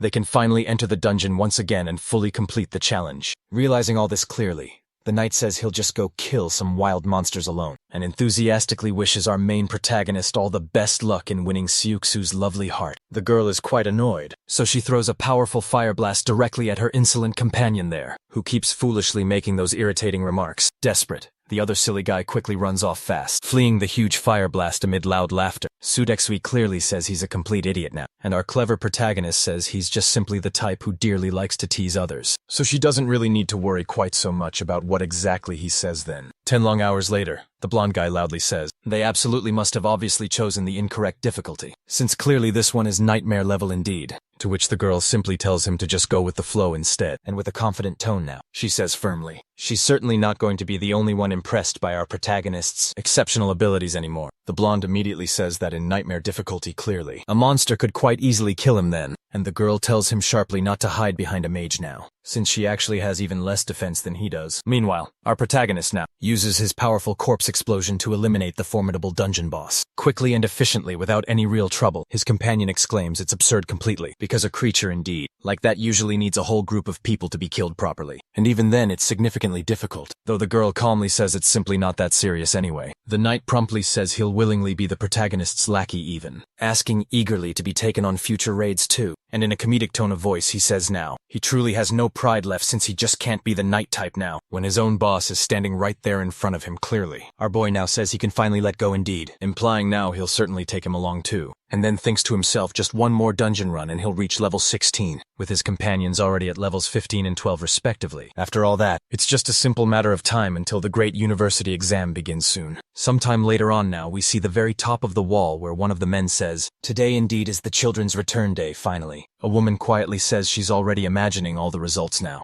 and another old man says the two geniuses clearly from Old Lu's Academy are undoubtedly aiming for Shuzhong University definitely, and the bearded man responds calmly that it's completely true here, because his own two best students must have at the very least reached level 50 to achieve such a feat. And then in deep thought he says then, one now is the brother of a girl with a truly legendary class, of course. The other now is simply the pride of the esteemed CF family itself. So together they just might be able to create a miracle. Someone suddenly starts approaching a level 12 gladiator now, which greatly surprises the head of his own academy. At that very moment, another person approaches swiftly. A stage 13 eagle-eyed archer appears suddenly, impressing absolutely everyone there for having reached such a high standard overall. The elders begin to argue sharply, and one of them says, levels truly don't mean anything at all, because the important part overall is the exam results clearly, and certainly no one above level 14 has even shown up yet. Then it is said that Director Liu's students are taking a long time definitely, and they quickly assume something might indeed have happened to them. However, The three of them promptly approach the general area quickly, radiating a very powerful aura around now. The bearded man says it's truly great news that they returned safe and sound surely, and asks what exact level they've all reached exactly. The mage and the knight managed to reach levels 12 and 15 now, in that impressively short period of time alone. In an exceptional overall way, all the elders are quite impressed also, because the girl managed to have a strong 80% chance of entering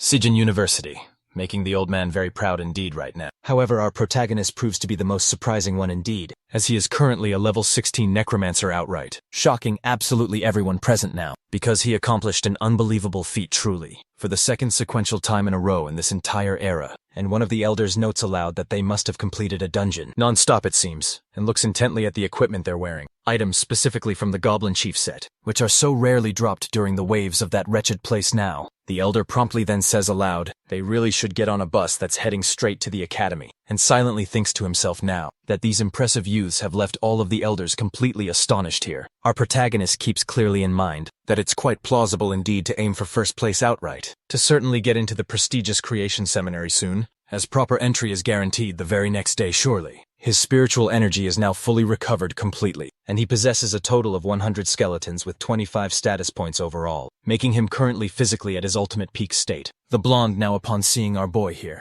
raises his own hand and calls him using the honorific boss title. His companion also then notices him and is surprised for just a moment. He then asks quickly if they're ready, and the reply is a quick yes, since he's definitely been preparing for quite a long time. The girl then says they'll meet again at Sujing University later, and the young man agrees. It's said that with this teleportation stone now, everyone will surely be sent to the proper exam area soon, and they should prioritize their own safety during this process here, because their own lives truly are what matter the most now. In the very center of Jiangning province now, our boy then states calmly that there are tens of thousands of people gathered right there now, at that precise moment indeed, and suddenly the test tower shouts loudly that it is being activated soon. Then it states clearly the official exam rules. They simply must not talk or even ask questions, and unnecessary infractions will immediately result in disqualification now. Two people soon begin to talk openly, questioning whether it's really not allowed at all to even ask questions at any time, and then the tower immediately disqualifies them for strictly violating all the given rules. Our protagonist keenly says that his friend must have realized this quite quickly, saying that it's a good sign now after all this. It is then explained carefully that the test tower will give specific tasks, according directly to their given professions. Combat types surely will face extreme battles against powerful creatures there. Support types definitely will face adverse situations instead, where they absolutely must prove their full worth outright. After completely finishing the basic tasks first, they surely can choose one of 3 difficulty levels now, in order to complete fully their given task set. It's then carefully said that the exam points will clearly determine whether they are fully selected for the universities they aim directly for, and the score overall is more valuable surely than gold coins itself. They all are allowed now to use any kind of equipment now, but support items overall are strictly prohibited here, and their storage wholly will be sealed there during the whole event. They all are then instructed clearly to form a line to enter the tower there, and our protagonist keenly realizes that participants across the whole country must surely number in the millions now, at this point in time. And upon realizing this fact, he notes keenly that this place doesn't resemble the dungeon he's been facing thus far, as it is now filtered accordingly based upon his class type. The examiners above note, saying that the necromancer should be classified as a rare type mage indeed, for now at least, as they've simply never seen one quite like this before. Our young man is quite impressed. When he sees then that his enemy will be a sorcerer-type creature entirely, then the system informs him directly that he must eliminate it as quickly as humanly possible. And our protagonist notices keenly that he cannot see the monster's stats at all. The boy then says that kind of thing simply doesn't matter to him, and so he duly prepares his potent soul flame. At that very moment he then completely incinerates the creature utterly, not giving it even any chance to counterattack whatsoever. The examiner is utterly surprised indeed to see that the boy reached a historic time of just 0.1 seconds there, qualifying it neatly as a true instant kill. One of the other examiners approaches quickly because he heard the heated talk. A new profession, and another man there says, there's simply no stable way to assess the capacity of that profession quite yet. The old man then realizing this fact, says he truly should increase the level. And in the second test then, the difficulty should ultimately be of legendary class indeed. If he fails then, they'll award 100 points to the first place. But if he readily passes the second test then the elder himself will give him 1,000 bonus points as generous compensation. We then see a level 20 werewolf sorcerer suddenly appear in front of our boy now. Quickly extending his own hand, the boy simply uses the soul flame to eliminate the creature, so Everyone is very surprised to see that it was defeated with a single, swift strike. And so the elder decides there's really no need to continue any further, so we should rather proceed now to the next waiting stage. The tower announces aloud that the first phase of the exam has fully ended now, and out of 10,000 individuals, only 5,000 ultimately have passed, and the results will be publicly announced soon. And the girl thoughtfully observes this situation then, and fully realizes that our protagonist truly is absurdly strong, for having finished everything with an absurd time of just 1 second flat, and firmly won't let herself be defeated ever. The blonde one, on the other hand now, questions precisely why he's not among the top ranks, since he surely should really be in first place, and she assumes there surely must be some kind of mistake. However, our protagonist then wonders if he went overboard somewhat, and the tower informs them too that this second round now may potentially cost them their very lives, so they must carefully consider their limitations indeed. In any case of danger, they can shout loudly for resistance. They will then keep their accumulated points, and our main protagonist now realizes then that this next round truly is about killing the most monsters. Within 30 minutes, wanting now to have the level 16, the berserker decides clearly he'll kill a monster on infernal difficulty to earn easily 5 times more than at the normal level, and swiftly reach first place indeed now. X3 on the other hand too realizes quite well that mages simply aren't good at close combat, or ultimately effective now against very strong enemies, so it seems her victory truly lies in overall quantity. All the examiners calmly observe now the participants carefully, since most of them are indeed choosing infernal difficulty outright, due to their overconfidence in their current power levels indeed. However, none of them truly know which difficulty the necromancer Lin Moyu chose then, and a man boldly says he now wants to see it as well. Our boy simply smiles knowingly, and states that the candidates will absolutely have a hard time fighting, continuously for fully 30 long minutes. But he himself is quite an exception, and therefore confidently selects infernal difficulty with extreme assurance. All the keen examiners carefully notice this bold choice and say, the young protagonist must be truly capable of reaching the very top ranks. After all this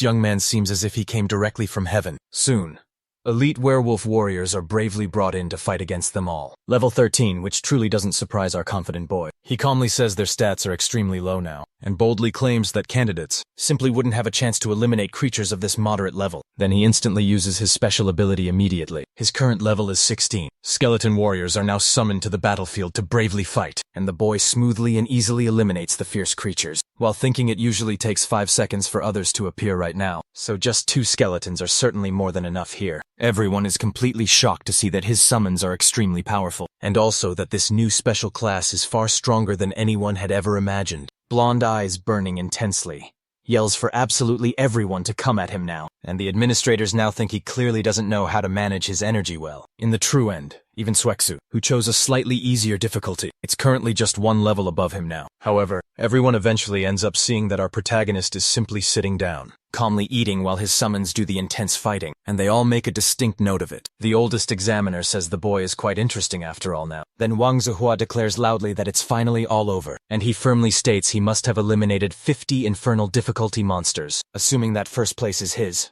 Panting heavily, he urgently asks the tower to show the rankings right away then, as he's become extremely confident indeed in his skill. But then he's truly shocked to find out he's in 4th place again, and wonders aloud how this vast discrepancy is even happening between 1st and 2nd place now. Since the normal respawn time of each monster is roughly 5 seconds only, it's therefore only possible to kill about 12 in a minute. So he would realistically need to kill 5 every single minute to get 18 points. But our protagonist completely exceeded this by eliminating a staggering 301. Almost instantly, all the elders are utterly amazed by this feat, saying that their student is utterly ridiculous indeed, and admitting that even Sukangui himself, who is extremely talented actually, only got 700 points on the other hand now. It's revealed now that the 3rd round will be a boss fight, and so he chooses Nightmare difficulty to eliminate it with great ease. Soon enough, the werewolf captain appears at level 15 with very low stats now, and our boy says that it doesn't even compare truly to the monsters in the Exit High Mine dungeon. Now he understands very well that they can't send monsters of that difficulty there, which disappoints him quite greatly, so he commands even more skeletons to emerge from the shadows now. On the other side of this very arena, we see the blonde now laughing, while his eyes burn brightly with excitement from the fight taking place there. Elsewhere, she is fighting the fierce creatures from a safe distance now, since she's an elemental mage here, taking full advantage of her very long range. Meanwhile now,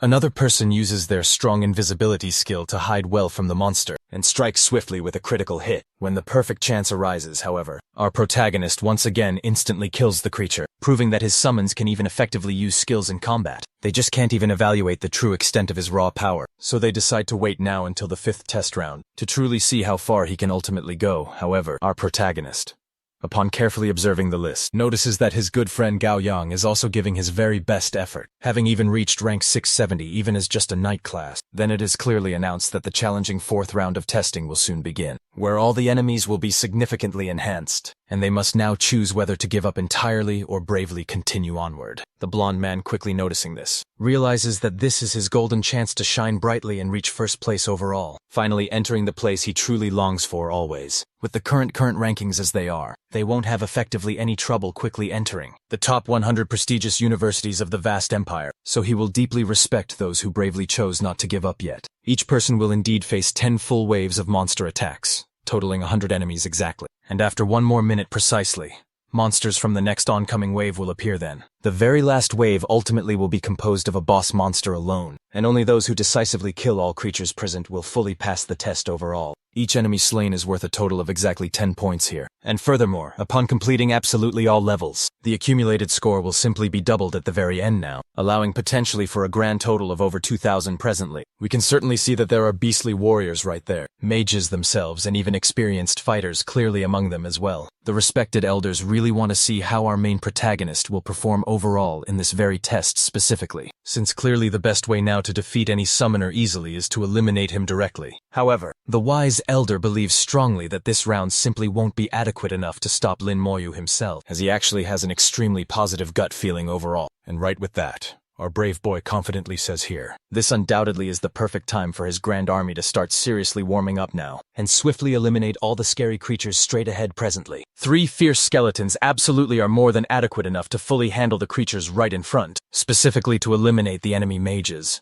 Our heroic protagonist keenly uses his powerful soul flame now, to prevent them quickly from reviving their fallen allies. With a single fierce attack, it's enough to make the creature scream aloud and writhe in its final intense moments of death now. Everyone is quite impressed indeed that the young man was ultimately able to make a 3rd summon, and they say the stronger he steadily becomes, the happier they truly are to see his impressive growth. Our young man even yawns widely, saying that this test feels too easy, and doesn't even come close to the true thrill he keenly felt the very first time he entered the Kexi High Mine dungeon. The watching men say this whole thing is getting boring fast, so they'll stop now watching him and focus more on the other participants, to which yet another person readily agrees aloud. We then clearly see Chichisu, who thinks wisely that a mage's strengths truly lie in area attacks, and also long-range combat, so she'll likely do very well in this round. On the other hand now, Wang Ziwa is proving to indeed be a proper trooper sorcerer, eliminating the wild creatures with extreme amazing ease while his sharp eyes glow brightly. The gathered participants say that this is clearly insane, as the protagonist is absurdly quite powerful indeed, with fierce skeletons that kill everything directly in their path now. Gavin states that's currently his boss, and starts then telling the story of exactly how he soloed a nightmare level dungeon, which surprisingly makes everyone call him a flat liar. Ultimately in the end, only 5 specific people truly made it to this stage of extreme difficulty. One key person is Feng Shou here, a holy swordsman there who knows the rules of this class extremely well, and quite because of that,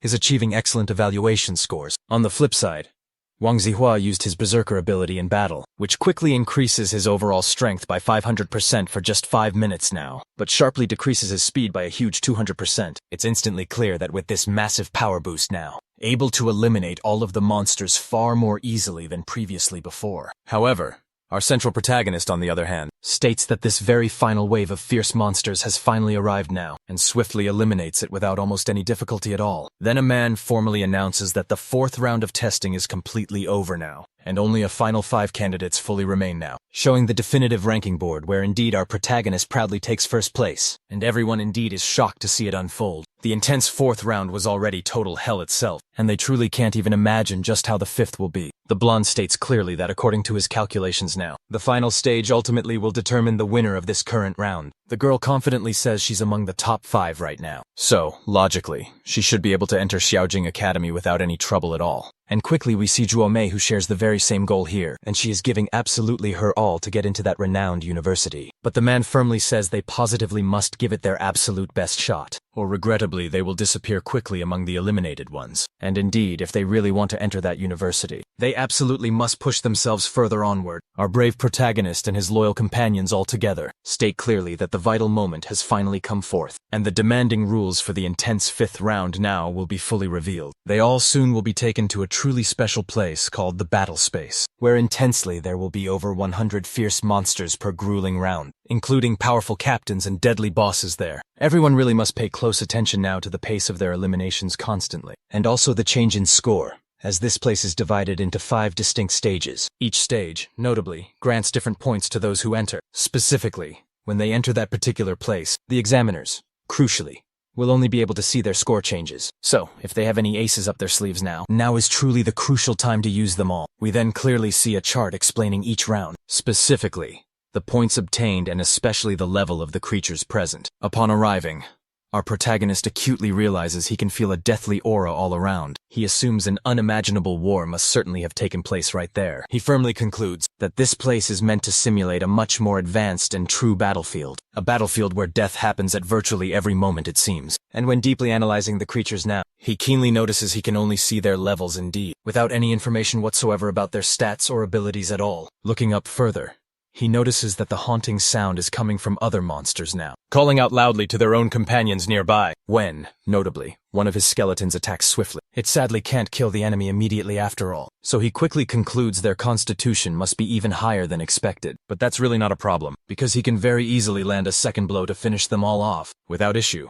And as soon as he effectively does, he immediately uses corpse explosion to fully clear the surrounding area. The examiners are quite shocked to see that Lin Moyu was already taking swift action and impressively gained 500 points, killing a total of 10 monsters in just the first stage. Our young man laughs aloud, stating that they use their wars to actively attract enemies. And in that case, I simply have to wait for the rest of the monsters to come near. But then he keenly notices that the corpse is disappearing rapidly, which sadly means his skill will ultimately become useless, since they now vanish completely after just 10 seconds pass. So he quickly realizes now, he'll certainly need to slightly change his initial strategy to effectively eliminate the creatures far more efficiently. Deploying fully 9 skeletons now, he firmly gives the order to gather all the remaining monsters into one single spot. And once that's completely done, one of the skeletons attacks all the monsters, to swiftly leave them now with low health, with all of them quite successfully grouped together. Our protagonist uses a corpse explosion at precisely that exact moment now, creating a huge wave of destruction that completely wipes out all the creatures there, without experiencing any real difficulty at all. Everyone now is shocked to see the protagonist do something truly unbelievable before their eyes. They couldn't even really witness it properly. His overall score increased rapidly by 40 now, 500 all at once there, as if he had killed a full 100 previously. The elder admits quite readily that the necromancer class is extremely powerful truly, and wonders aloud what the true extent of his raw power is at this specific point. Observing carefully the entire arena before him, he clearly notices now there's no real need to wait a full minute as expected, for the creature to properly respond like in the previous earlier round itself. Suddenly now, he looks upwards and sees massive fireballs now coming quickly at him out of absolutely nowhere. He immediately commands quickly his skeletons now to shield him fully from the intense attack, so he genuinely won't take any serious kind of lasting damage. Creatures now are able to withstand easily the powerful blow without any difficulty now, and none of them are destroyed or now even break any formation completely. It's then revealed that the attackers are level 16 lizardmen sorcerers now, using a skill powerfully called Fire Rain, and our boy then says they've finally shown up here, and he's going now to take advantage of this to start his turn soon. The horde quickly then begins charging directly toward our protagonist. To swiftly take him down, however, his strong army positions itself right in front, ready now to annihilate any real threat that approaches their master now. The skeletons swiftly begin actually defeating them without any real difficulty. While Lin Moyo calmly keeps walking forward with great confidence, it becomes certainly very clear that indeed the warriors are totally able to destroy the monsters without almost any struggle, and our young man confidently takes advantage of this to use corpse explosion now, eliminating fully all the monsters that have been killed there. Through a strong consecutive wave of thousands of explosions now, everyone then is shocked to see the protagonist's score instantly jump by 6,000. In an instant they all assume it's due to powerful area attacks, which are genuinely incredibly powerful now. The elders even begin to confidently argue that this specific class has surpassed the legendary level itself, though one of them clearly says they cannot fully make that bold claim yet, since being very strong at a seemingly low level does not necessarily mean all that much ultimately. The young boy looks straight ahead with quite a serious expression now, realizing clearly that the ominous death aura has grown significantly heavier indeed. definitely signaling the true start of the very intense second phase now. There are now at least about 40 different groups of dangerous beastmen scattered throughout this entire area. Each separate group is definitely at a notably higher level than the last one too, and their daunting numbers have even almost doubled as well, but that simply will not be a significant problem for him. Back again now with the worried examiners indeed. They both say they truly haven't witnessed anything quite exactly like this event in 100 long years at all, and Lin Moyu truly possesses incredible skills that are widely considered quite insane. It's heavily suspected strongly that he has awakened some rare innate talent now, making the boy a genuinely great blessing for the entire human race now. Something truly special that only really happens once every few long decades usually. It fairly quickly becomes remarkably clear indeed that our powerful protagonist has already impressively reached 34,000 total points indeed, immediately at once directly after the previous tense events. Everyone watching closely is incredibly shocked to realize he already has fully entered the intense second phase, since a monster in that very round is worth 100 points exactly, and he just killed far more than 100 in one swift go now. Soon after, we are taken directly to Xijing, the grand capital of the Divine Summer Empire indeed. We then finally see the true body of the test tower, floating serenely in the middle of this bustling city. From afar now,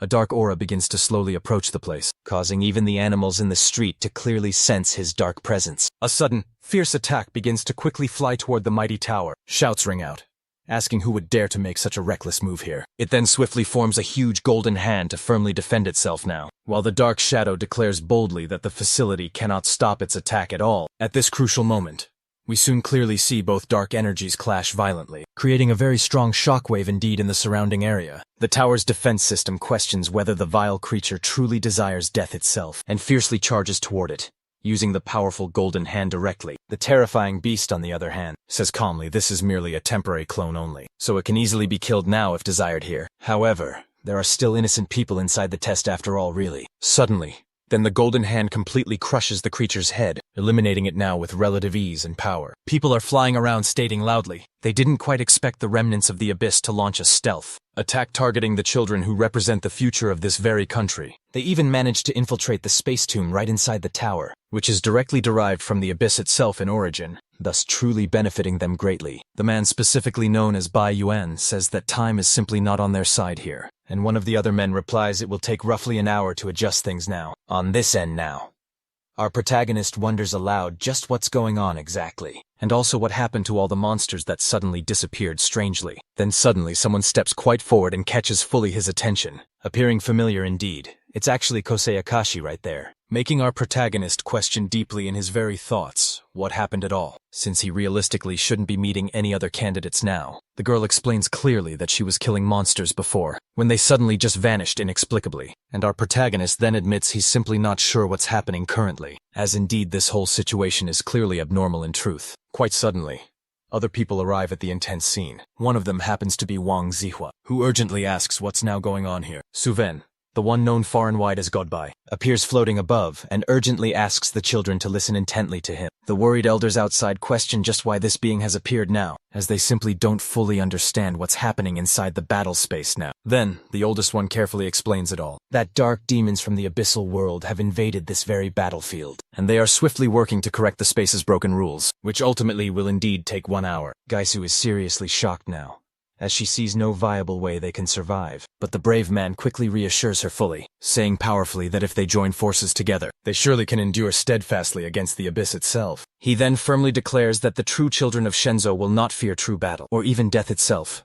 Seeing this valuable opportunity, Wang Zihua bravely raises his gleaming sword high, saying they must never fear what lies ominously ahead now. He boldly takes on the crucial role of a true leader now, and everyone then begins to cheer loudly and shout the motto spoken by God now. At that very exact moment, Lin Moyu thinks quietly that the weakest monsters from the abyss are around level 70. But if a man just like that says confidently they can win, it must then mean the enemies aren't truly that powerful at all. On the complete other side, the elders gravely say the abyss is targeting the purpose of the great exam, which is solely to find the very best of humanity. Currently now in the 5th round, and one of the elders urgently tells them to stay absolutely calm. They must not panic at all and must believe fully in the white god. Slowly now everyone begins to indeed calm right down. one of the students suddenly points directly upward, saying that the blood moon of the abyss has finally truly appeared, and its immense power starting now to move directly toward them all. All the brave knights step forward now to protect all the others, but the ominous presence declares clearly that this is nothing impressive, because in the end, ultimately, they will all certainly die. 1 hour now is more than truly enough to eliminate every single one of them, though it's such a pity. It truly won't be able to savor the delicious bodies these humans possess. Our protagonist watches intently as the monster is approaching a level 19 abyss. Infected orc warrior people slowly begin to calm right down and even feel confident, knowing full well there are level restrictions firmly in place in the war zone, and they just might be able to handle it better if everyone present is united. But then quite suddenly they are truly shocked to realize that an absolutely enormous number of these creatures are now appearing, at least elite monsters greatly enhanced to their current maximum. Fezek Siri then asked our main protagonist just what he's going to do now, to which he replies simply that it's definitely troublesome, but they really can still handle it, of course. In the very end, what truly matters most is always the experience. They surely can gain a great deal of experience from facing these monsters, especially now since they are noticeably enhanced, and receiving now various mutations right in their bodies. The voice laughs a bit, realizing they seem afraid now, and then says that God may indeed have told them all to stay united, but they clearly can't face a huge force of 100 that eliminates one by one. Wang Zihua promptly and clearly states that he can't move at all, because their collective auras are making his poor body stop,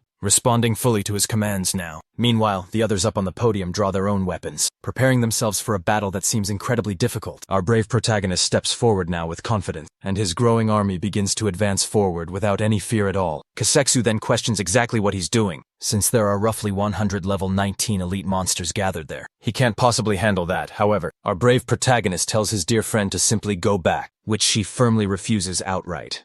Then she says she can do whatever she wants, since it won't ultimately affect him in either way. The others now notice that he's just a level 16 necromancer, and question aloud whether those very summons really belong to him. They desperately want to join him, but remain quite afraid. Even so, they overcome their own deep despair to try and follow our fine protagonist, who briefly looks in their general direction. The brave girl declares now that the people of Shenxia will fear neither war, nor even death itself as long as they continue to keep breathing. The sinister presence laughs, darkly saying someone really wants to die soon, calling him brave indeed and claiming he could be considered worthy enough of becoming a slave to the Demon King himself. It then says, as a proposal now, that our protagonist won't be able to simply refuse. The gates of the abyssal world will always be fully open to him now. Lin Moyu, with a slight smile, says he's about 50 meters away now, and that's certainly more than enough distance for his special ability. Everyone is surprised now that he stopped, and questions the clear reason for it. Our protagonist, however, raises both his hands, fully surrounded by intense blue flames, saying that here now is already enough indeed for him. He then summons his entire vast army from the shadows to greatly aid him. In this particularly difficult confrontation now, a total number of 100 are summoned forthwith, shocking greatly all the other test participants here, since this unique class is truly something special now. Spy admits now the speed is simply incredible, as even with a class truly focused intently on pure speed, she really can't compare to these fearsome monsters. It's clearly seen now that with a single furious strike, the army can indeed handle the monsters without any real difficulty. However,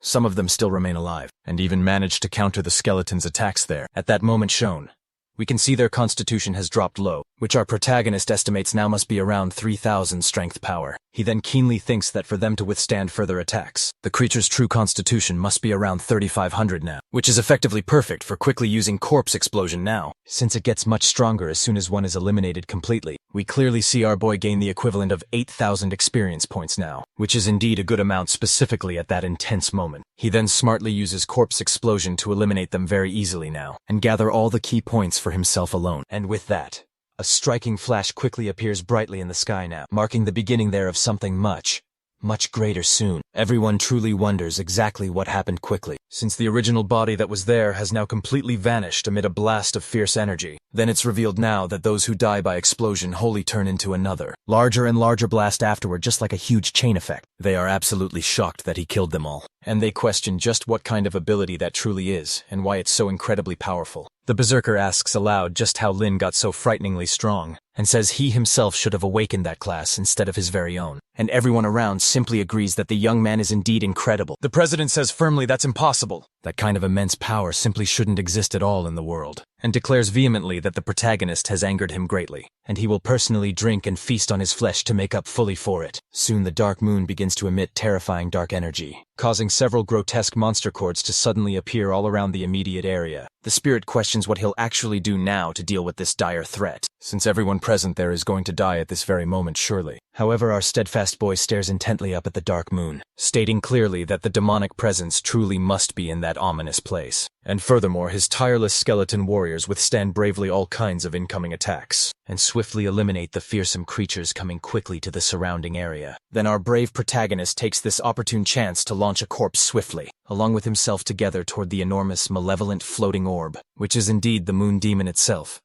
And he says he's just a complete lunatic now, and questions aloud what he's doing at that exact moment now. On the other hand, though, our protagonist uses that corpse beside him as an extremely powerful attack nonetheless, and once the barrier breaks completely, he uses the soul flame to strike the monster in just a single hit. Our boy is surprised he didn't kill it immediately quite like he did before. However, the demon questions what kind of ability exactly this is, and why I can clearly feel its soul burning fiercely, saying simply that it's truly impossible for such a profession to ever exist in this world. On the other hand now, our young man lands on the ground with extreme elegance and sheer firmness. Thus, he declares strongly that if one invades the battlefield, then they must pay the price of not being prepared adequately for death. On the other side then, an old man can be clearly seen surprised by sensing something unusual now. The Abyss's interference force is weakening at a terrifying rapid speed, almost as if something truly important happened. Curious now, the Elder God questions intently whether all the candidates inside the tower have ultimately died, and if so, then he will eliminate whoever is responsible here. However, the older one says he can now feel the life aura of many human beings. And furthermore, the Demon King's consciousness aura has returned much weaker now, and was injured promptly too. Godbai admits frankly that he was startled for a moment there, and the old man tells him firmly not to release his killing aura like that anymore, as it is extremely terrifying indeed soon enough. Godbai then says, "This is strange truly," and questions who could be capable of injuring him this way. Since all the candidates are currently between level 15 and level 16 now, the demon keeps screaming loudly that he will kill the protagonist soon, repeatedly summoning all his minions at that moment directly to eliminate him quickly. It can clearly be seen that even the others who were also being attacked then change their focus intently at that exact moment now, to head swiftly toward our main protagonist instead, who is frightened somewhat by the fact that his corpse explosion has leveled up suddenly,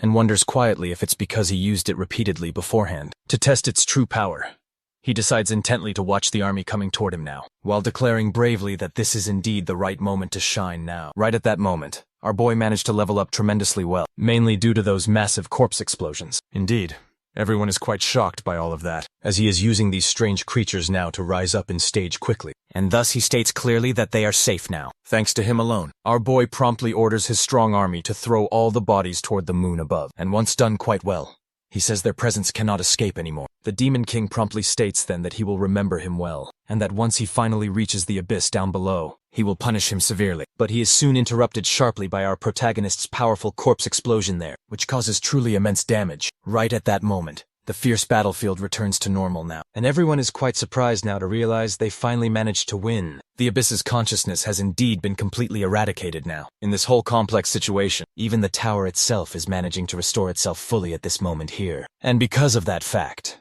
the old man asks how the children are currently doing. He's answered clearly that there were no victims there, which impresses him greatly after all this. He didn't quite expect such a feat to even happen, and deeply wonders what exactly occurred inside then. For safety now, they will teleport the children directly back, while carefully reconstructing what truly happened within the battlefield. Shrek Stewie then asks if our protagonist is truly okay, with an almost romantic undertone, to which he responds that he definitely is. Student Goodbye then appears as a clear hologram, saying directly they will all be sent back to the testing site now, where the results of this highly important test will be announced loudly. The girl clearly says she couldn't even damage those monsters there, and states it was incredibly lucky indeed to have our protagonist right by her side in that tense situation. Student everyone heads quickly to the main combat exam, where currently they are all being evaluated and awaiting their scores anxiously. The old man then says that's truly the least of it now, since academies certainly have very high standards upheld, and these important evaluations will inevitably have to be carefully analyzed properly. He wonders deeply what exactly truly happened in there, but is even more curious indeed to see just how far our boy managed to actually go this time. During all this intense time, the examiners can be keenly seen, observing closely the scene of what occurred within the testing space. Godby now realizes that our main protagonist is someone extremely powerful indeed, all while watching intently him on the big screen now. His very existence was only recently discovered, in fact, and he didn't quite expect his class to be so incredibly strong after all, stating further that he may even have awakened stronger talents now. The others quickly say this year's evaluation is a bit too difficult, but with one exception of Lin Moyu in particular. All the others will need to be discussed gradually for sure. Soon the big screen is shown where the protagonist ranks first overall, with the absolute maximum score and excellent level too. Director Liu immediately starts to get very emotional and shouts the protagonist's name out, while his good friends say he will brag endlessly about this for over 20 years now. A girl congratulates him nicely, saying that too. The young man really managed to actually get the highest score in the province overall, and our boy gives a small smile and shows gratitude indeed. However, this calm reaction is quite unusual for Shushu now, who watches him calmly first and then in a quite comedic tone. She affectionately says that he looks really good being happy like that today, and further asks why he doesn't do it more often now. The old man is also quite impressed to see that Senex Su indeed came in second place overall, and her companions congratulate and even envy her at that very moment. The others generally had similar scores there. However, Wang Zihua was truly the only one who did poorly on the whole test. The man then questions precisely why this is happening, as not even the top 20 academies certainly will accept him if this is his result. He then shouts loudly that he does not accept it, and sharply questions why his evaluations are seemingly so bad, without displaying any kind of real evidence. The tower, quickly realizing that he violated the specific rules, immediately outright disqualifies him now. Soon, the officials state clearly that the student with the highest score this year was indeed Lin Moyo. We can now see Gao Yan celebrating happily there. His leader is truly incredible for now achieving something of such a level, without displaying any kind of real injury. But then the officials ask everyone around to be quiet there, because they still absolutely need to deliver just one more very title, coming directly now from the Imperial Order to our protagonist here. He's officially become the top national scorer of this entire year, surprising absolutely everyone present at that very moment now. Even Director Liu openly wonders if he heard correctly somehow, as this truly is something incredibly amazing, indeed. And so he boldly starts ascending to the skies now, questioning aloud if it's really true still, while his companions urgently tell him to be careful,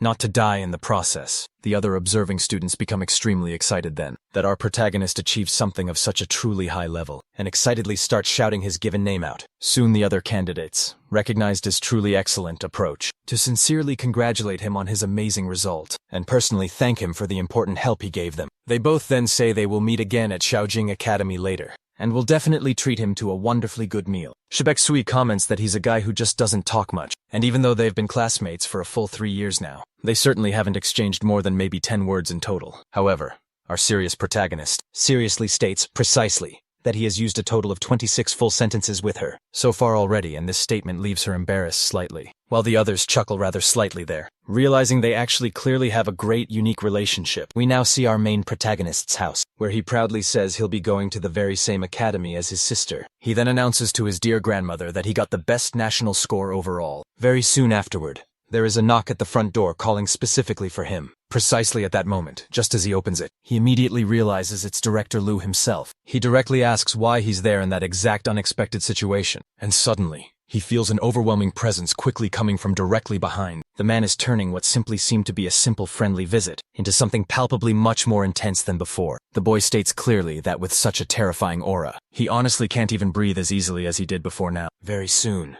his skeleton instantly comes out of its summoning to immediately protect him from this serious potential attack unfolding. However, Godbai says calmly that he had a very good quick reaction, and then, impressively, suppresses his extremely own aura completely. At that very moment, the boy promptly shows his utmost respect by bowing deeply and warmly greeting the 2 older men who were standing there now. At that specific moment, this important older man came to personally talk about matters regarding Shaojing Academy, and notably notices that our protagonist Oscar is currently calm, serene in demeanor, and has excellent quick instinctive reactions as well. Soon enough, it begins to turn to dusk amidst the boy's situation now. At that very moment, the director asks him not to mind much, since the protagonist's dear sister is currently at the academy itself, meaning he has been living entirely alone for this past year then. This god indeed knows very well that having both siblings truly entering such a notable academy is something extremely rare really. After all, and upon observing the skeleton warrior of our protagonist precisely, he questions how his attributes can only be at 250 specifically, despite fighting directly against unbelievable monsters clearly. The young man surely is impressed, as apparently even others cannot see the attributes enhanced by his passive skill clearly. Soon now the man promptly asks what talent was awakened exactly, and the boy simply explains that it's something related to amplification clearly. That increases the level of all of his abilities and stats greatly. The man completely now understands how everything makes sense entirely, and says he actually has two things to discuss particularly. First, a reward is in order,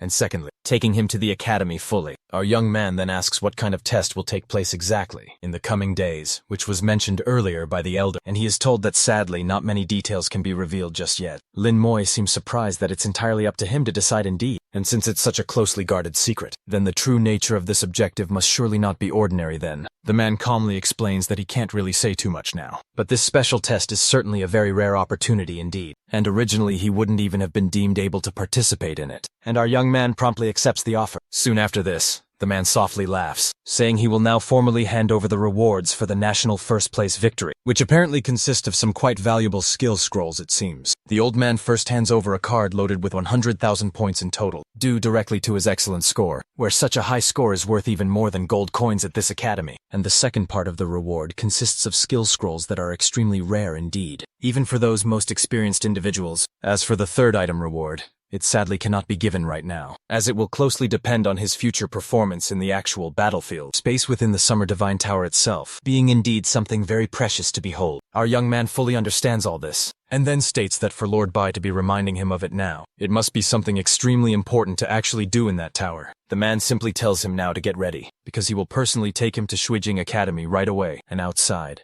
the director says a goodbye to our protagonist here, wishing him all good luck on his current journey onward. As soon as the teleport is fully completed now, we can finally see clearly the facility of what the academy looks exactly like. The very one Lin Moyu always wanted to enter so badly. The young man just looks at the tall gate, impressed by the detailed architecture of the place for just a moment now, and so goodbye. Decides now to explain clearly that the entrance itself is a kind of weapon that even truly high-level specialists would pay such a great price to try indeed and force their own way in forcibly. It soon explains that this is truly the residential area where he will stay now, and someone else will come soon to guide him on the very next day. When a certain person approaches him, now this red-haired boy here questions the identity of our protagonist, since Godbai is being indeed extremely cordial, and even quite polite to this person right in front of him now. The redhead directly asks if he is perhaps Lin Moyu himself, and further asks where he would like to stay during this coming month. I have several available dormitory options here for 4 people. For 2 people perhaps, or even just one single person. Each option comes with a different quantity, and a huge price difference too. This boy says now that our protagonist should save all his points carefully, because he'll certainly need to use them later on for sure. To which the young man swiftly agrees and chooses his own single-person room directly. The redhead is quite surprised by that and asks if he's really sure in the end now, since earning those points really isn't exactly all that easy here. To which our young man just simply says yes in response now, as soon as they both arrive at the intended place. The boy is going to quickly scan his provided identity card to properly register the payment. The machine promptly deducts a grand total of 2,000 points, but then the boy is immediately shocked and stunned to see that our protagonist has more than 133,000 points currently. At the moment specifically, the boy then says that it's a reward specifically for being the national champion. Surprising the other, he clearly says he must really be someone quite powerful to have achieved such a great feat. And with a faint smile,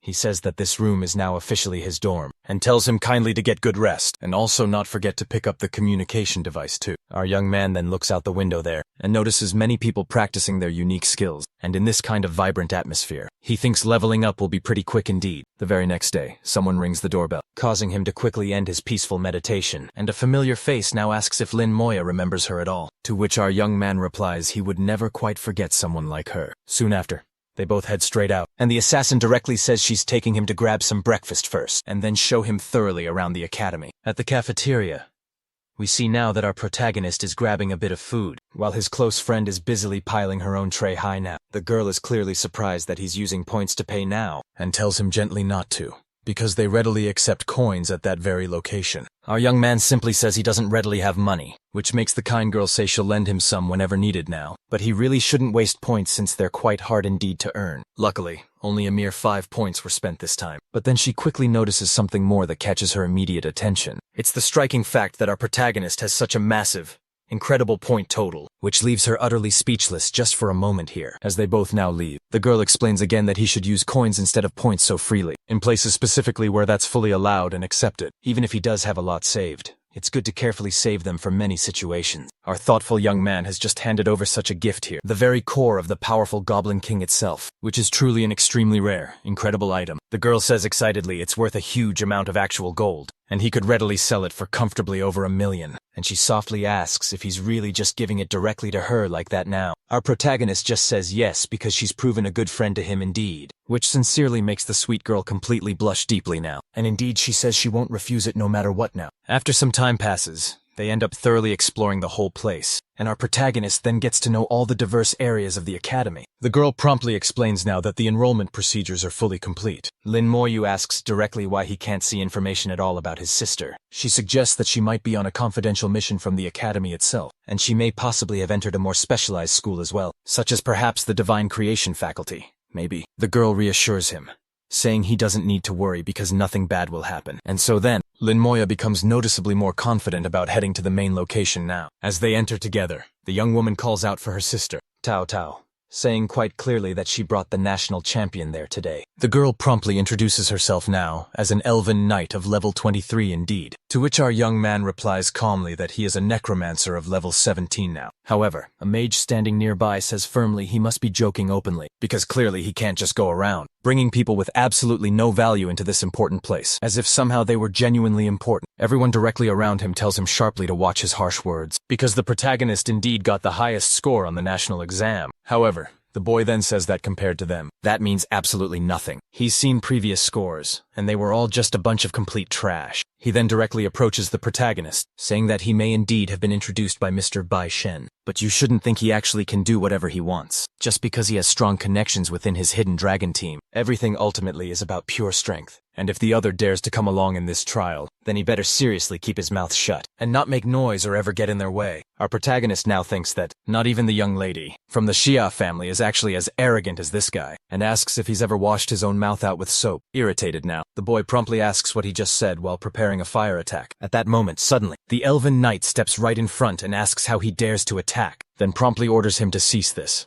because it's indeed against the academy rules here. The mage says he'll comply out of respect solely for Sister Tao Tao, but there certainly won't be a second time for such actions. The girl explains gently that they'll meet again precisely at 9 Henry, and the sensitive content of this trial can only be openly discussed the following day. Lin Moyu then offers his sincere thanks to her now. His friend says urgently they need to go buy essential things, and quickly make a few crucial preparations for this mission ahead, which indeed will be very difficult and challenging. The girl firmly says that Lingzhen should save his complaints for later, for after this difficult trial, to which the mage replies simply, that he just wanted truly to see what kind of person replaced his brother's spot here. The young woman says firmly he's definitely not ordinary, and possesses a newly discovered class, quite rare, and also achieved the absolute highest score in exam history itself, which now makes the mage go quiet. Indeed, our boy's friend says not to argue, because he's completely crazy, you see, and urgently states that they should buy some healing potions now, along with the crucial communication device too. The young man carefully places the items down on the table now. He is asking for help specifically with the purchase at hand, and then the girl requests 10 potions, both red and blue, along also with the communication device right there. Our boy is rather promptly identified now, while his companion sweetly says she'll definitely be bothering him any time from this day forward. And so then, she tells them both to exchange contacts and add each other as new friends, which the young man readily does without any real difficulty. Arriving back at his room, the girl politely says goodbye now, saying she'll certainly see him bright and early the very next morning, to which our boy replies with a friendly, warm tone that he truly will. Now sitting calmly on the bed, he realizes he still definitely needs to prepare much more for the trial, and smoothly uses the primary skill, scrolling.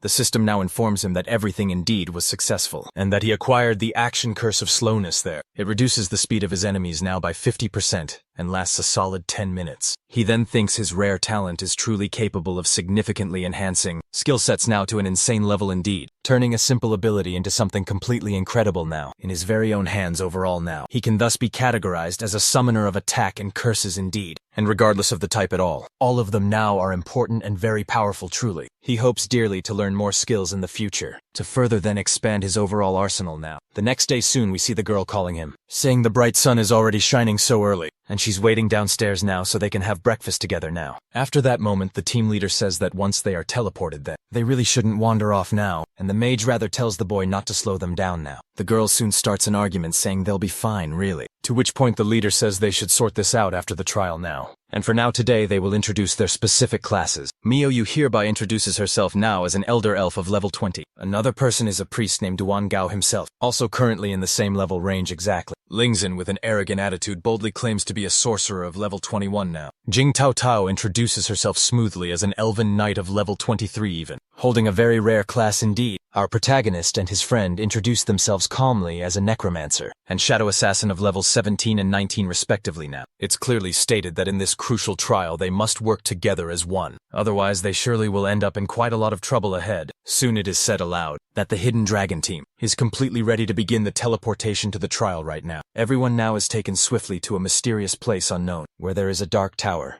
truly full of chains. The young woman quickly recognizes it as the divine structure of Sia itself, making Moira quickly realize that the monument is somewhere in the sky indeed. He wonders thoughtfully if it is this divine power truly that is teleporting them. At that very moment, we then clearly see that they have all arrived at the Mermaid Island now, which is located deep within that enormous structure itself. The composed leader explains that it is just a mission stone, which they all must touch directly to learn more about this trial. As soon as our young man does so now, he quickly realizes that they must enter a dungeon with a team of 6 people. Their mission: obtain a mermaid tear. It is said to be located precisely in the center of the island itself, and he wonders aloud if this item has some special priority to be dropped at all. Tao Tao says she genuinely didn't expect this trial to be right here, which makes her companion question directly her overall experience and what exactly she knows. She simply explains that it is an extremely rare item indeed that creates strong equipment, and besides the powerful divine empire of Xia itself, other various countries are also coming to this island later this year. In total, they now have 10 teams in the Hidden Dragon Academy,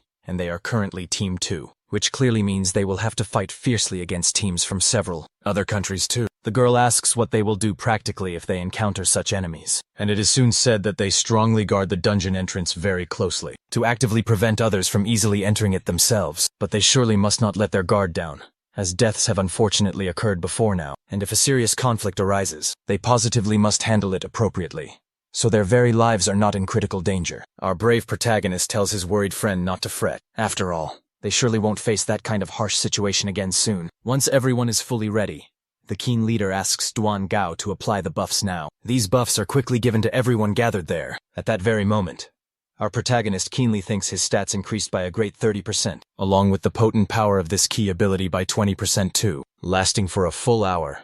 The priest class is truly a powerful one indeed, but it simply doesn't compare to the immense effect of his own unique talent. So he boldly decides to test whether it works on his growing army now, as well as on himself.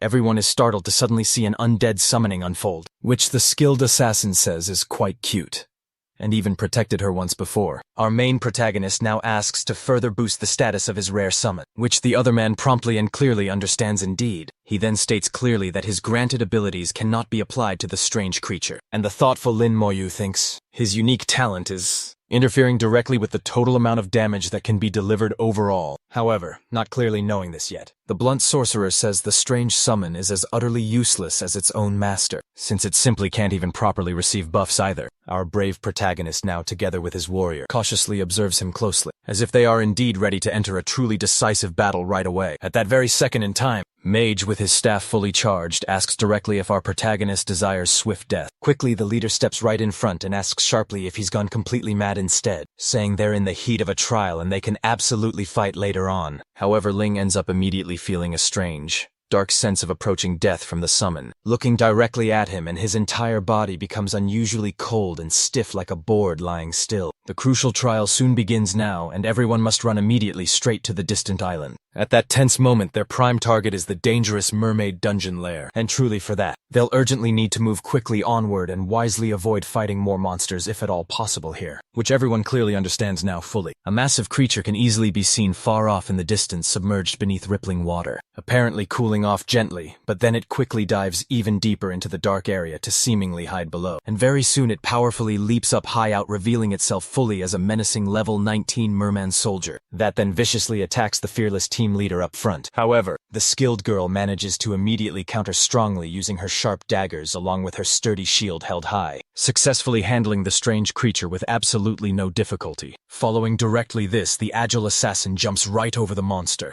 while a fierce fireball flies rapidly in its direction. A lone soldier is quickly and soundly defeated, and Captain Jiang Tao Tao skillfully obtains a fish scale from the fearsome creature. After this single yet extremely troublesome enemy is dealt with, another menacing one approaches swiftly from behind them. At that very exact moment now indeed, monsters of level 21 are already rapidly appearing now, and certainly at this rapid pace. They'll surely need at least 3 hours more to reach the center of the island, so they must cleverly lure and then delay the monsters to successfully advance. The brave maid says that she's actively using wind binding, and urgently tells everyone to run now as fast as is possible, because she confidently has absolutely everything under full control. After roughly 20 minutes have passed, they are close to the desired location, but unfortunately they are still quite far behind now. In this perilous situation now, she earnestly questions whether they realistically will have a chance to advance further, and it is solemnly said that there are indeed many more monsters lurking, and only a select few can indeed be controlled, as they already reached the impressive level 22. Attacking directly now will put them in serious danger, and they simply cannot afford to be surrounded there. It would take more than 1 hour if they decide to take another path forward. Our protagonist promptly steps forward quickly, saying he can surely do it.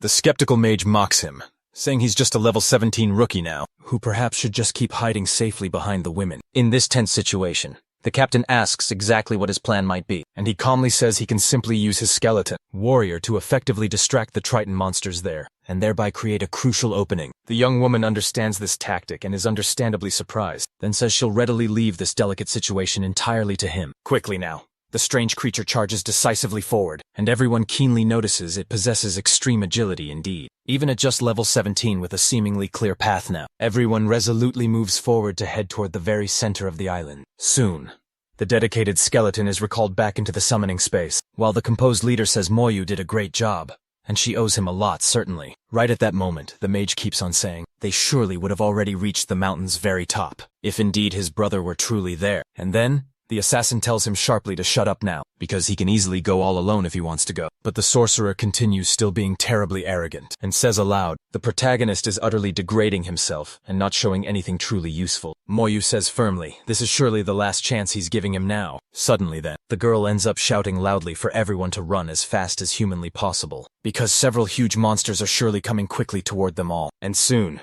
the leader decisively orders an immediate, full retreat. They realize clearly that the one directly responsible for this terrible situation is someone from country, who possesses the highly unique class of a Shikigami summoner now. This man then quickly uses several magical and very strange papers, throwing them swiftly at the entire group there, causing fearsome mythological figures instantly to appear now. And everyone says they've all heard he can even easily summon ancient gods now. The mage urgently asks what exactly they're all doing then, because clearly at this rate, they simply won't be able to reach the mountaintop. The summoner then orders them abruptly to stay right there, saying aloud that the mermaid dungeon belongs only to his country now, and then laughs boastfully with pride. Everyone in the group curses him loudly and says he spared absolutely no effort to subdue such weak people truly, and that they just can't wait to kill him now. The group leader asks directly if our protagonist here can do something, and the boy raises his hand confidently to perform quite a feat. That impressive feat being using his skeleton warrior bravely to lure the monsters in another direction now. Though it was said that unfortunately then, 2/3 of the menacing monsters are still right there. But then our young boy truly surprises everyone else by summoning a second skeleton warrior, and then giving the monster a quick pat on its back, telling it sternly to go lure the monsters quickly now. As the substantial other horde arrives there, our protagonist's new summon certainly appears to attract them well, and truly everyone is extremely grateful indeed for it. Everyone then sincerely thanks the one who did such a great thing, since now indeed that everything is stable enough. They can surely go after that Shikigami summoner to move forward now. The mage now gets rather irritated, seeing all of his companions thanking our protagonist character and saying, he's amazing really for doing all that for them now. The other man, on the other hand here, questions deeply just what's going on, because he simply doesn't properly understand how they fully got through all those creatures there. So suddenly he then orders now the archers to get ready fast, as he truly must find some way to deal with these invaders, who handle fully the Tritons as soon as the arrows are fired. Everyone screams that they're directly from the archers of country Yai. The mages then raise their protective shields quickly, but even so though, it's truly unpredictable and some arrows end up hitting unprotected members. However, our boy then says the fight has begun now, and his good friend feels quite safe indeed, because her formidable skeleton warriors are protecting her now. Right after the first intense round of clashes, the team swiftly split up and said, They need a skilled mage to regroup and effectively suppress this team. Then the arrogant one boldly approaches the captain, saying he actually wants to join another team at that very moment, saying either he fully stays and the protagonist immediately leaves, or the opposite happens and the captain must quickly decide this. And all the members strongly say he's indeed going too far now, because they simply wouldn't have survived without Moyo. The assassin sharply says Ling Jun is truly shameless for one, and get rid of the one giving them the very best chance right now. However, this mage is quite confident that his captain will certainly try to keep him. After all, he's undeniably the one dealing the most damage in the whole group, and could easily get the protagonist expelled swiftly from the team. But the woman quickly stands up and firmly says that if that's the actual case, then Ling Zhen must immediately leave the entire team promptly. The mage is absolutely completely stunned upon hearing such very strong words, coming directly from someone openly considered his close friend, and he urgently questions why exactly she wants him to actually leave. After all, she's practically saying now she no longer truly wants to enter the creation seminar after all. But his companion then says that he forgot her actual profession. She is indeed an elven knight, who has her own firm beliefs and cannot comply with that man's demands now. Annoyed, the arrogant one understands quite well and then walks away fast, hoping she won't regret at all what she has done yet. Our protagonist promptly says then that they are going to enter the dungeon now, making their leader truly confused by that statement now. However, it is clearly seen then that Yahweh tells them to go directly in, making the woman question aloud what they will really do inside there. The priest and also the mage observe the intense situation from afar now, saying clearly they will accompany them there. They state firmly that in the worst case scenario here, they can retreat quickly and it won't be that truly dangerous with a healer around them. But they wonder why indeed the assassin trusts the protagonist so very much. Sometime much later, we can see plainly a portal submerged beneath a nearby waterfall soon. The men say loudly to capture those intruders now, because they don't actually have permission to get close to the mermaid dungeon, which is now currently their property. However, the companions, though, say the protagonist aided them with his summons, and that they won't let him be intimidated by this foolish country now. On the other side though, it's clear that the mage is quite happy about this, saying that in the end, they are truly longing for swift death. Regretfully, the strongest from country Y now sends a huge creature right in the direction of our protagonist here, all while his allies quickly provide support. Soon, the elven knight steps forward swiftly with her shield to withstand those blows, but our brave protagonist raises his own hand, asking for his mighty army to rise at that exact moment. And with a single powerful strike from that summon now, the creature is completely and utterly destroyed, along with the sudden appearance of the protagonist's army in that place. All the other group members greatly wonder, how can the protagonist possibly summon so very many? And those skeletons there are blocking all of those massive attacks now. The people from that country question what kind of profession this really is, and they state that these skeletons are incredibly strong indeed, and soon their attacks become quite ineffective against them, with the clear announcement that they are entering the dungeon. All those men now charge forward quickly to stop the protagonist. He then selects the nightmare difficulty himself, while those other presences around begin to approach. But even as they try to attack him there, it is visible now that he has already teleported inside the place, without taking even the slightest bit of damage at all. The men are completely and utterly enraged by that, and can only bite their tongues hard in frustration now. Inside the place itself, Lin Moyu observes the surroundings along with his current group. It is clearly seen now that his expression is quite relaxed, but the area leader is worried greatly about the situation. The girl simply says not to worry. After all, the protagonist's skeletons are very, very powerful, and the young woman fully understands and says she'll do her very best to protect them well from attacks. Thus, the healer and the priest must take great care of crowd control, and also boost their strength more, while advancing onward through that hell filled with monsters. However, something in the system informs them that they just killed a level 21 elite. This Triton's defeat makes them question exactly what happened. They wonder about the reason for that amount of experience gain. Soon, it is clearly seen that the protagonist's skeleton eliminates another monster swiftly. It does so without any difficulty, in a single mighty blow. Our boy then orders them to keep searching intently for the target, and the team leader realizes fully that his skeletons are remarkably powerful. They're stronger than even a perfect team combined. The assassin quickly then says they need to hurry onward, so they don't fall too far behind the protagonist, and the leader firmly says they should move forward quickly. But the priest, at least, wanted some time now to process fully everything that's happening. The creatures barely stand a real chance against our boy's growing army, which uses the potent rage attack to increase its damage output, and also speed up the overall advance as Tabitha realizes now. This is truly the first time she has actually felt so relaxed. While easily clearing a dungeon she doesn't even need to step into this time.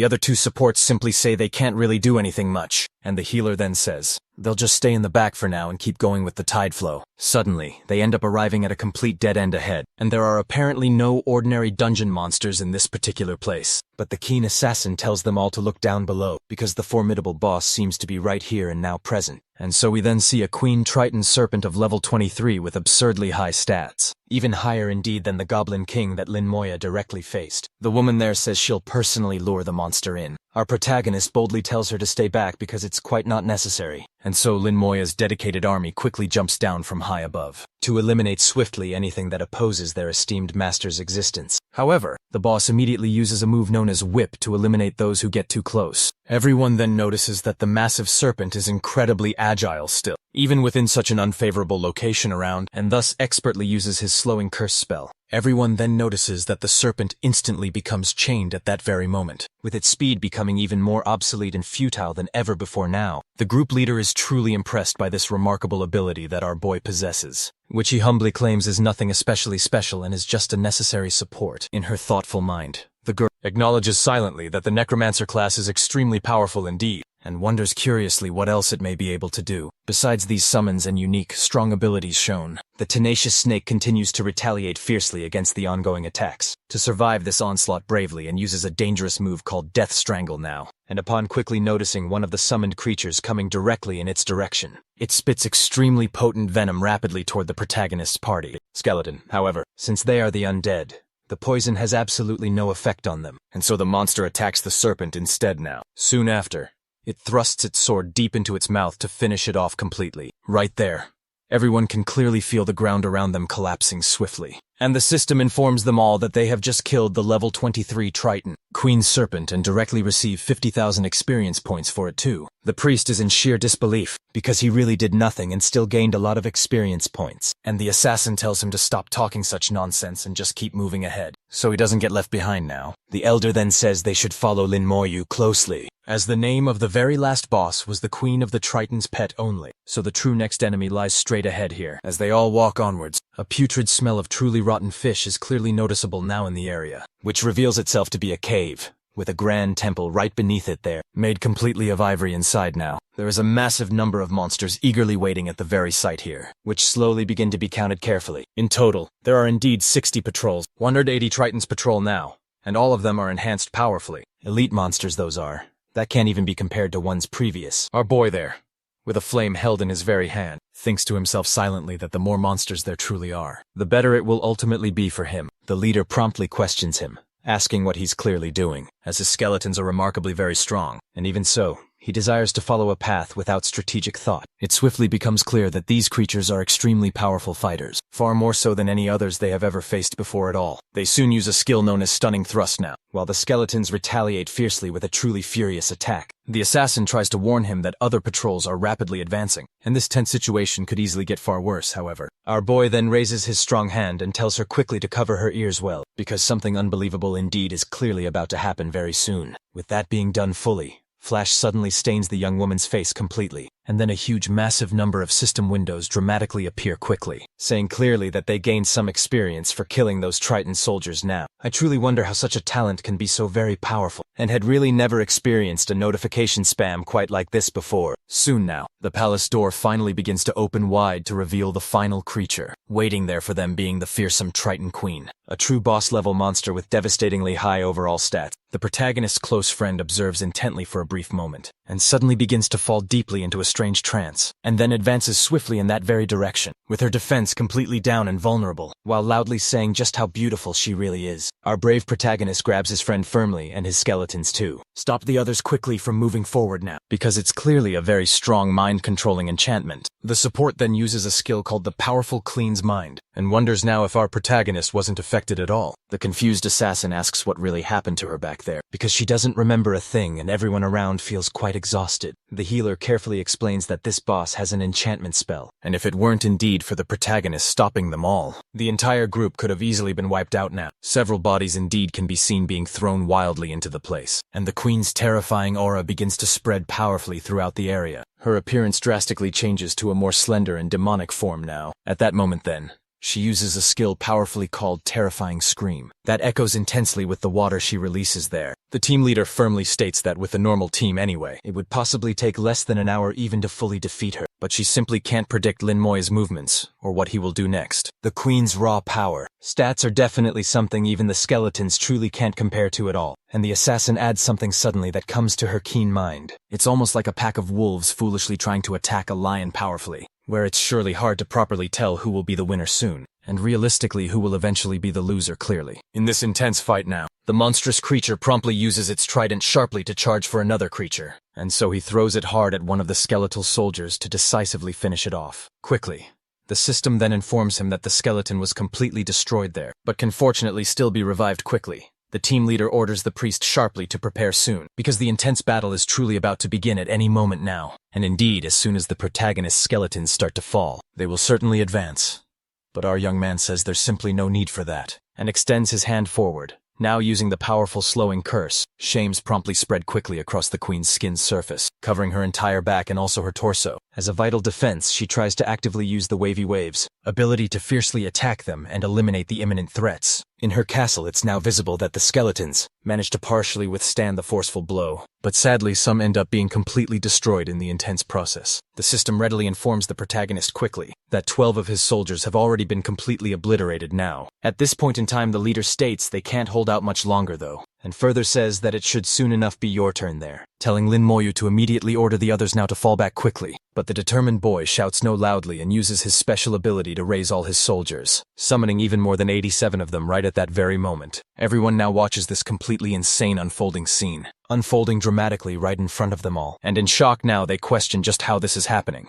Truly, it even feels almost like a dream right now, and it's certainly no wonder the assassin has so much faith in him still. But even she surely didn't know he had gotten this strong actually, and has been doing it indeed at a pace far beyond her own expectations. It's now quite clear the boss is having serious trouble dealing with multiple targets, attacking all at once, but she then uses an ability termed Queen's Tears to try and fully clear the area. Precisely at that moment, it's explained now that this lowers their sanity by a certain specific percentage, but our protagonist firmly states that his skeletons are dead souls clearly, and feel nothing at all. And so it becomes clear too. A queen crying red tears while simultaneously being defeated here, and giving the protagonist surely more than 80,000 experience points. Soon now the Triton's tear is obtained here, and they manage successfully to complete the mission with extreme ease truly. Everyone says now that with this feat, they might even possibly get into the Genesis Academy itself, and they thank the protagonist quickly saying Lin Jian was quite useless really. In the end, still Lin Muyu asks if his friend has an artifact to reset things, and once confirmed there,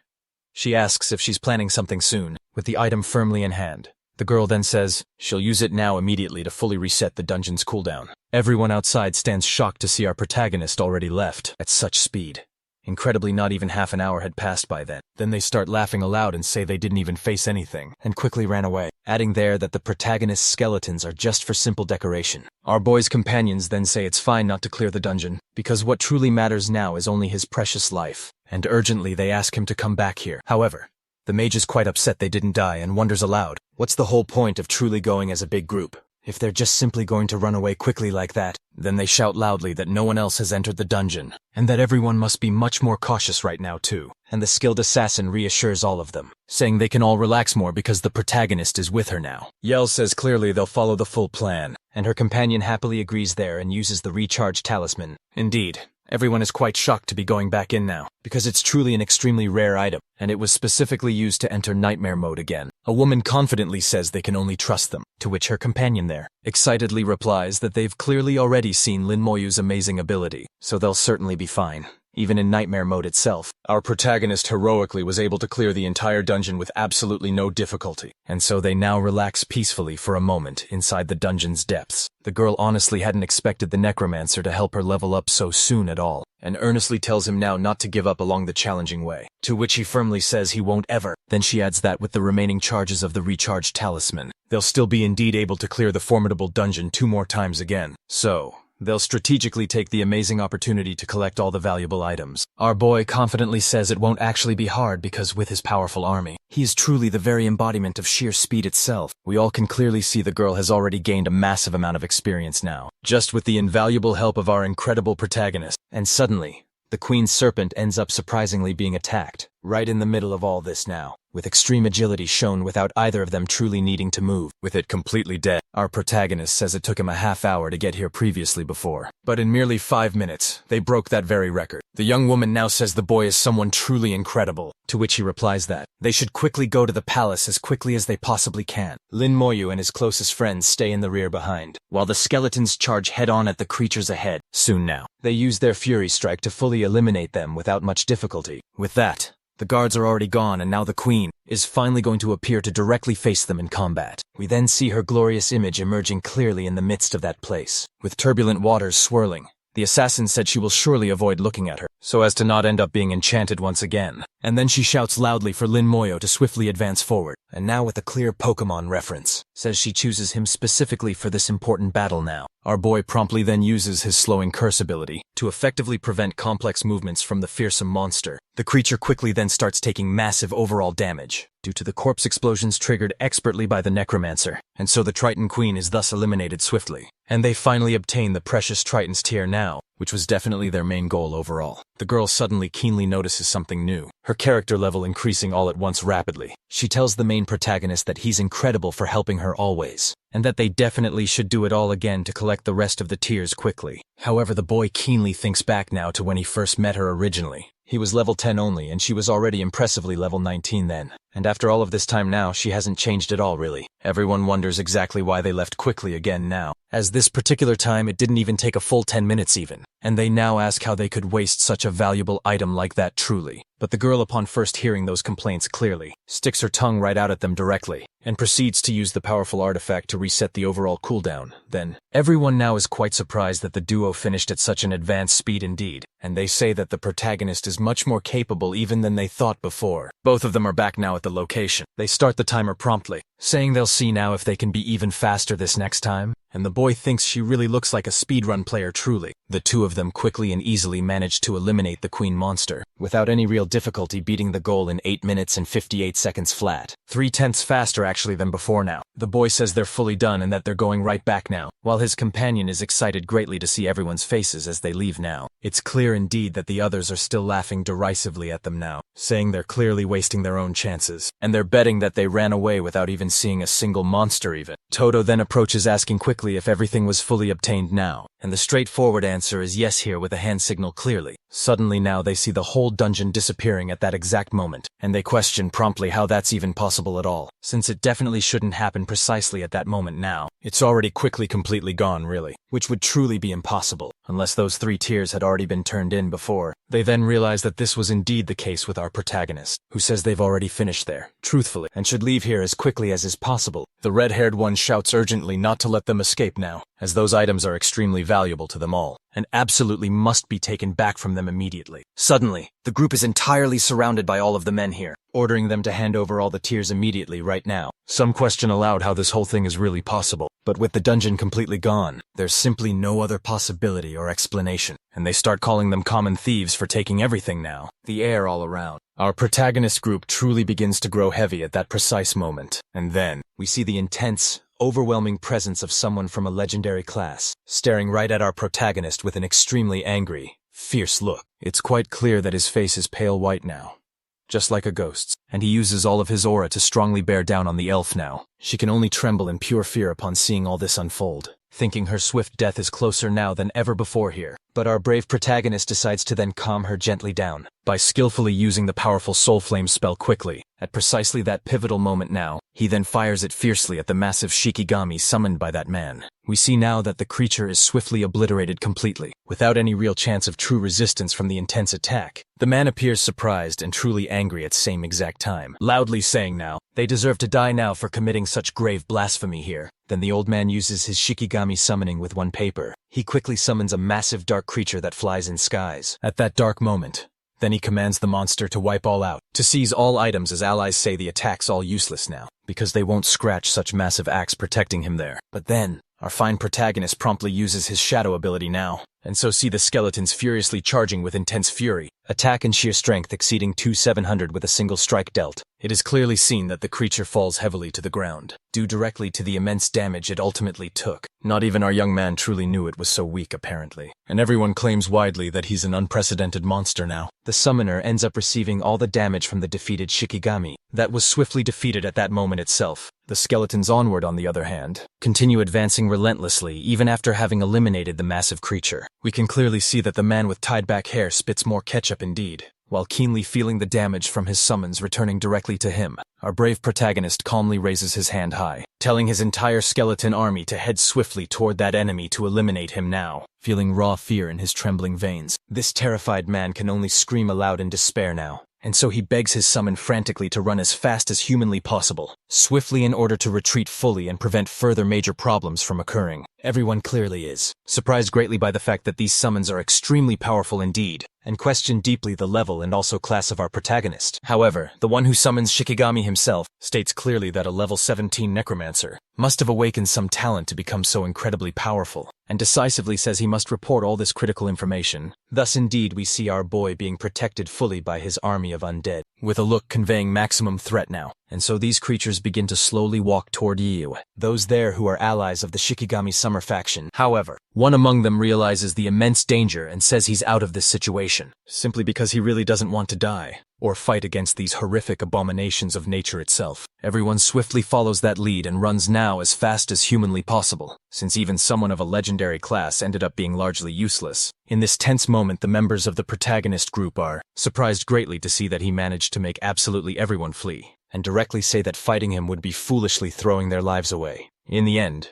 And so while closely observing him there, they quietly wonder where a legend exactly like that even came from, as he is utterly ruthless indeed and doesn't speak much at all, being quite a role model for everyone there. Then see the mage getting irritated now, thinking that if he had stayed within the team, he would have certainly completed this challenge alongside him. But his own ego speaks even louder, saying it's simply not his fault here. After all, he's much stronger perhaps than the protagonist now, and he won't exactly let things end this way. With that all done, the team leader then says the mission is finally complete, and now they can turn in all the items to end this difficult journey. The tower watches them, saying everything was done quite masterfully. Then it shall now initiate their teleportation. In the Hidden Dragon Guild Hall, the girl sincerely thanks our protagonist, saying she couldn't have completed this important challenge at all without him. But Lin Moyu's good friend says there's no need to be so formal here. After all, the young man is a nice guy really, despite not talking so much. On the other hand though, the girl says, the two of them must surely have a good relationship, since the assassin never quite stops mentioning the boy's name constantly. Suddenly now, the protagonist's watch beeps sharply, with a crucial message that has just newly arrived for him now. Upon quickly checking it, it's revealed to be a message from Godbei, who is urgently calling him to the academic affairs section for a private conversation. He mentions he watched the whole entire video of the hard challenge, and clearly states that the brave boy did a remarkably great job there, to which calmly he replies now, that he only did precisely what was fully expected of him in the mission. The man is mightily impressed by the calm and serene demeanor of our central protagonist, and further asks him if he truly knows what the obtained tears are essentially for. Lin Moyu then promptly says no right now, breaking the delicate mood and wondering deep in his thoughts now if those significant items are genuinely that exceptionally important here. It is clearly explained that with the truly proper use there, those who fully reach level 40 can then unlock talents with the crucial help of this singular tear. And this matter is still extremely remarkably rare here. It was extremely fortunate that he was currently there, and completely acquired all of the mermaid's tears now. And he then asked if there's any reward he might like. After all, he'll truly do his best to fulfill this request. Our young man now says he hasn't gotten any information yet about his sister, and he wonders if he might soon have a chance to ask about that. Lin Moyu then pointedly asks if he could perhaps be given some information about someone who is very important to him. The old man already knew he would make that specific request, and says with certainty that his sister is at the Seminary of Creation, and that her particular information is closely hidden for that valid reason, as that specific place is extremely confidential indeed. Our young man now widens his surprised eyes upon fully realizing this, as Totio's greatest wish was someday to enter that very place, and his close companions had already told him it was a good idea itself. He simply had no real idea that his own sister had already entered that place itself. So easily she entered the Grand University in just a little over a year, and within just 6 short months, had already eagerly joined the seminary with extreme ease at that time, due strictly to the binding rules of this university. The man is absolutely forbidden to speak much of such hidden information. If he's truly concerned, he may freely enter the place himself. That way he certainly can find his dear sister, and he says he will promptly send the necessary requirements for entry now into the Seminary of Creation itself, to help him out. But in the final end, this old man was actually already going to talk about his sister anyway, so he won't count that as a reward now, and tells him to choose another thing. Our young man thinks surely there's a rare item he truly wants, namely indeed the cooling talisman, which is extremely useful for significantly increasing his strength now. God, by last, already imagining he definitely would want that prize, but says it's absolutely not easy at all to obtain here, and that he'll undoubtedly have to complete a challenging trial to get it easily though. Then Moyu says clearly he has absolutely no problem with that kind of challenge. After all this time, even without the prized item directly in his hands now, he will certainly still be undoubtedly able to achieve precisely such a significant feat without any real difficulty at all. The old man is holding a small stone firmly in his hand now, says he must definitely be at level 20 now to complete exactly this task, and tells him he surely can go to the instant swing of the university here now, in order to speed up easily his leveling process significantly, thus ultimately concluding that clearly this here is just a teleportation stone, and notably not everyone is qualified enough to enter such a place, much less possessing an item of this very type. Without any real delay, our boy quickly uses it, impressing the old man, who admits that he just finished one challenge fully, and is already promptly off to another challenge too. Lin Moyo promptly appears quickly at the specific location, and we can readily see several different teams, looking for people qualified who can enter dungeons further with them. The boy looks quickly at his watch, realizing then he needs to be above level 30 overall to enter the Seminary of Creation, and upon fully observing all the necessary information, he wonders greatly if his own sister managed to hit that high goal in just merely 3 or 4 months. After initially entering this huge university, the infernal difficulty is notably very hard, so he likely truly won't be able to complete it all alone, and he wonders exactly what he needs to do to earn contribution points now. Suddenly now, someone approaches him quickly from behind, politely asking then for permission. At that moment, an extremely attractive girl appears there, who directly asks if this is his first time ever in this place. Her given name is Shu Han, and she can guide him through all the local dungeons. And so, our protagonist realizes she must definitely be trying to earn some points now. He promptly asks then what the price would be for all of this, and the girl quickly becomes quite tense suddenly, saying it's just 100 simple points for this explanation alone. She quickly receives the transfer without any apparent difficulty shown, and so relieved indeed, she sighs softly and thanks our protagonist greatly. At that moment, it's explained that in this wing, there are level 20, 30 and 40 difficulties, and on the upper floors there, it's even quite possible to find level 70 dungeons available. There are also extended dungeons existing that require 40 people in total to complete, with the single most difficult one requiring 100 participants total now, totaling a grand 95 distinct dungeons altogether here. Each of them clearly has a completion record, and by breaking those records, he certainly will earn additional rewards for sure. She then formally introduces the recruitment and challenge center places. This is namely where he can complete challenges readily to acquire more points quickly, and recruit companions. So with that smoothly done, the blonde asks then if he perhaps has any questions, and he quickly replies that he wants to know specifically how to gain contribution. The young woman then says, it's certainly possible to get them simply by completing challenges, issued directly by the university itself on the mission panel. He needs a total amount of 1,000 points in order to enter the Seminary of Creation, and the very highest reward offered right now is at least 10 points, with the vast majority of the rewards being just 2 or 3 points. A bit tense now, the young woman explains that it's very difficult indeed. After all, whenever a good challenge actually appears briefly, someone very quickly completes it efficiently, which is unfortunate perhaps, but suddenly we see the protagonist's alarm go off sharply, and it's clearly stated that he just received fully 50 points, and Duangao immediately asks if he really got them just now. Everyone around is quite surprised by that and wonders if they heard it right truly, as it almost sounds right now like a joke. Since our protagonist doesn't really seem to be someone of notably high level, our young man now thanks her very much for the complete explanation, to which the close companion then says, there's simply no problem at all. After all, she was paid quite well for it, and asks if he's looking for a team maybe. However, Lin Moyu simply doesn't even respond at all, and directly reaches out his very hand to the orb right in front of him, and so, he clearly sees that the record hasn't actually been broken for more than 3 long years now. This truly is a rare case where he has a real chance to shine brightly. He quickly selects the nightmare difficulty level, in order to complete it swiftly without any difficulty at all. Everyone wonders now why he's entering something so relatively weak, since he's someone supposedly under level 20 it seems, and they question if the information about his contribution points was perhaps fake all along. We are then shown the inside of the very place, where our protagonist already commands his skeletons to advance further, and people wonder what the final result will be when he returns again. His skeletons are actually able to handle the small creatures quite well, so he can just go straight to the boss to save a lot of time really. Soon he arrives at a lake saying he found his primary objective indeed. Thus we see a mute turtle dragon with extremely high constitution stat, being much larger actually than the Queen of Titans, who is 5 whole levels above. Now, the creature suddenly jumps right out of the water, and all the skeletons quickly try to charge at it fiercely. but it bravely defends itself well at that intense moment. All weapons are skillfully deflected, due to the super high defense that this turtle clearly has in its shell. Our protagonist thinks now that the furious attack of his whole army isn't doing too much damage at all, and because of that fact he understands fully why no one has broken the record in these past 3 long years. He then firmly uses his powerful soul flame, saying he's in quite a hurry now, and will definitely have to use his strongest special ability to deal with this creature now. We can see now that the fierce monster finally stops spinning wildly, after strongly feeling the significant damage that causes his very eyes to roll back. The skeletons promptly flip it over quickly to stop it completely from continuing to spin. With a great battle cry now, all the undead charge forward once again, using the intense fury state now to boost their overall damage. And so we clearly see that the final boss has been completely eliminated now, and gave our protagonist a massive amount of needed experience points. The boy proudly received a total of 35% of his experience bar overall, and completing it just one more time now should indeed be enough to reach level 18 easily, and he wonders just what the new reward will truly be. Outside, the large bell can be clearly heard ringing loudly, because someone has actually just set a bold new record now, and they now wonder exactly which team could have done this. They are utterly shocked to see that it was a solo completion there, by someone at level 17 where it's really not normal to finish alone at all, being fully twice as fast as the previous record time. Our protagonist finally appears now with a somewhat confident tone indeed. He notes clearly that he earned a total of 5 contribution points then, from just that single run alone,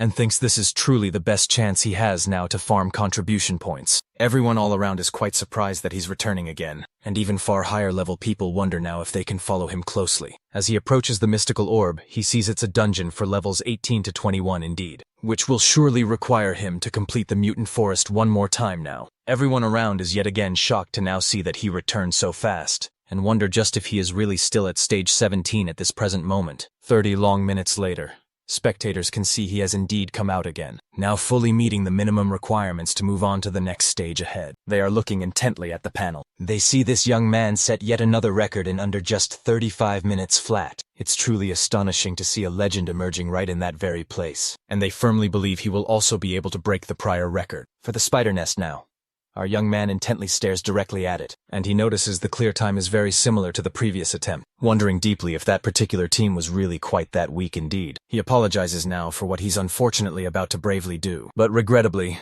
he desperately needs contribution points now, and thus he deliberately selects the extreme nightmare difficulty level. As he slowly walks, he fully realizes this is indeed the dreaded spider nest, but it has a tremendous darkness that completely permeates the entire place now. Raising his strong hand, he uses his potent blue flame to illuminate his surroundings. His vision immediately becomes just a little clearer overall, and we suddenly see a huge spider watching him closely from a distance. In the overall end, this frightening place seems to be a sort of labyrinth, so Bahati uses skeletons now to actively find the best path to the boss room. There is a very large number of confusing paths here, and thus the majority of his entire army is entering fierce combat, which greatly disrupts his overall timing now. Looking up ahead, he notices that the small spiders are also dungeon monsters there, and he wonders just why they are spread throughout the entire path forward. He tries to actively use a skill to see if he can gain more experience from them. He soon realizes that he eliminated 100 of them in one quick go, and in a single wave, he earned valuable experience there, equivalent to that of a stronger elite monster of the same level. Indeed, an excellent outcome surely. But soon he notices something else instead. A skeleton that was actually protecting him fully is now currently being covered by those horrid creatures now. Its constitution begins to rapidly drop at a frightening fast speed, due to the numerous bites being inflicted directly on its bones. Our protagonist commands it immediately to return to the summoning space, and thinks quickly to himself then, that this is usually the key strategy he uses to wear down the boss monster, but that he notices there is a definite failure in the swift return, and he wonders indeed if it's because of the overwhelming number of creatures present on his soldier's frail body now. So, he uses corpse explosion to completely clean it all off now, earning all the experience fully and saving one of his loyal members. He certainly needs to take full advantage of this excellent farming location now. So, he'll send all of his 100 skeletons in smaller groups of 10 precisely. That way, they aren't overwhelmed there by sheer numbers. After just 10 minutes, he ultimately ends up reaching the imposing Spider Queen. She presents indeed quite notable stats, it seems, and he's unsurprised at all to finally have found her now. Raising his hand confidently, he says she really likes unfair fights very much. So now, it's definitely his turn to do the same with this boss precisely. Outside, the concerned girl questions whether he'll actually be able to do it though, to which one of them then says, "It must surely be impossible after all this time. Time is already quickly running short too." To set that record, A single run gave him 80% of his total experience, but it's already been a full hour and 32 minutes since he entered the fray, and the fierce fight dragged onward for far too long now. So, he'll definitely need to complete it all over again soon. The concerned girl outside says far too much time has now passed indeed, and wonders worriedly if the young man ended up being killed perhaps. Killed inside this very place. But then she was startled indeed to see that he finally returned now, and she asked directly if he cleared the dungeon completely. However, she suspects that's not quite the actual case and says it's common to happen, as it's practically and truly impossible for just a single person to manage it all. Yet our young man clearly says it's quite the opposite here. The blonde woman is quite surprised by this information, because his speed compares well to that of a group of 5 brave people, who had previously just set a record for themselves. Even so, Moyu truly seems like a very calm person right now, who acts almost as if this is just a simple walk in the park for him then. He simply asks if there's another place where he can gain even more experience, to which the girl replies directly that this dungeon is the absolute best possible place. In that regard, there's really no denying all of that fact. The spider nest here is truly a great significant source of pure experience, and clearing it totally equals 4 times the experience of the mutant forest now. However, the total time it actually takes is generally very long though. He then calmly asks if there's yet another place still, and his friend thoughtfully starts thinking for a brief moment now. But then she further says there is the Desert of Tyranny to face, which you can boldly enter by forming a larger team. It's indeed a very large dungeon that allows someone at level 20 to enter specifically as part of a 40-person team, and many veterans happily take newbies with them in tow. Our young man quietly wonders if it's even possible to complete it alone now. But just to enter, it actually requires level 20 outright, which is precisely exactly what he needs now to complete Godbai's critical mission. The boy promptly quickly thanks her then, and says he'll certainly have to speed up his leveling now to reach level 20 fast, surprising the blonde with such a confident winning smile. Lin Moyu declares firmly that all the experience from that place will certainly become his now, all alone. All the old men watch this scene play out on the big screen there, with a certain shared palpable enthusiasm clearly in their keen eyes. Old Bai Yuan confidently says that even though he's already met him closely, seeing him in focused action always pleasantly surprises him greatly now. Other men chime in, saying this boy seems quite indeed remarkable, and has even now surpassed absolutely everyone in the Hidden Dragon Guild overall. Despite being such a rookie still, a bearded man asks if he holds some kind of real talent, to which it's said yes indeed, but not many details were asked then, because that simply would be too personal and also quite disrespectful. Judging by the challenge alone, this young man must be truly excellent, to which the man agrees wholeheartedly, especially since his dear sister already managed to enter the seminary of creation itself. She's under the special care of that old man, who always spots talent so keenly, and most likely, our protagonist will be another chosen one, right alongside the girl, surely. In the future now, humanity will gain 2 brand new bright stars, and the black-haired man then says that this very boy will become something truly incredible soon. A one-man army maybe, capable of fighting bravely against hundreds of enemies at once now, and slaying dragons that daringly soar the open skies still. This time now, the young man didn't eliminate all the spiders then, but still earned 70%, and the completion time was greatly optimized as well, and he's about to set another record shortly. We clearly hear the bell ring once again loudly, and everyone realizes that Lin Moyu has achieved something truly incredible indeed, again calling him super talented still. However, another boy boldly says that he's simply lucky now, making everyone question intently just why he's saying that. The maid dramatically says the boy has some connections with a god, and must certainly have been given some super powerful item indeed, and without that, he simply wouldn't even come close to achieving all this. But everyone instantly gets annoyed and pointedly questions who he even is, to dare challenge the well-earned merits of our main protagonist, and one of them sharply even says there's absolutely no proof of what was said. Soon our remarkable boy proudly comes out, and everyone is hugely impressed to see he set another record of only 47 minutes. Nearly a full hour faster now than the previous astonishing one. Our exceptional young man promptly looks directly at the mage, who loudly yells that he's just a spoiled little kid truly, who simply got support from someone undoubtedly powerful, and certainly would be absolutely nothing without outside help. The protagonist,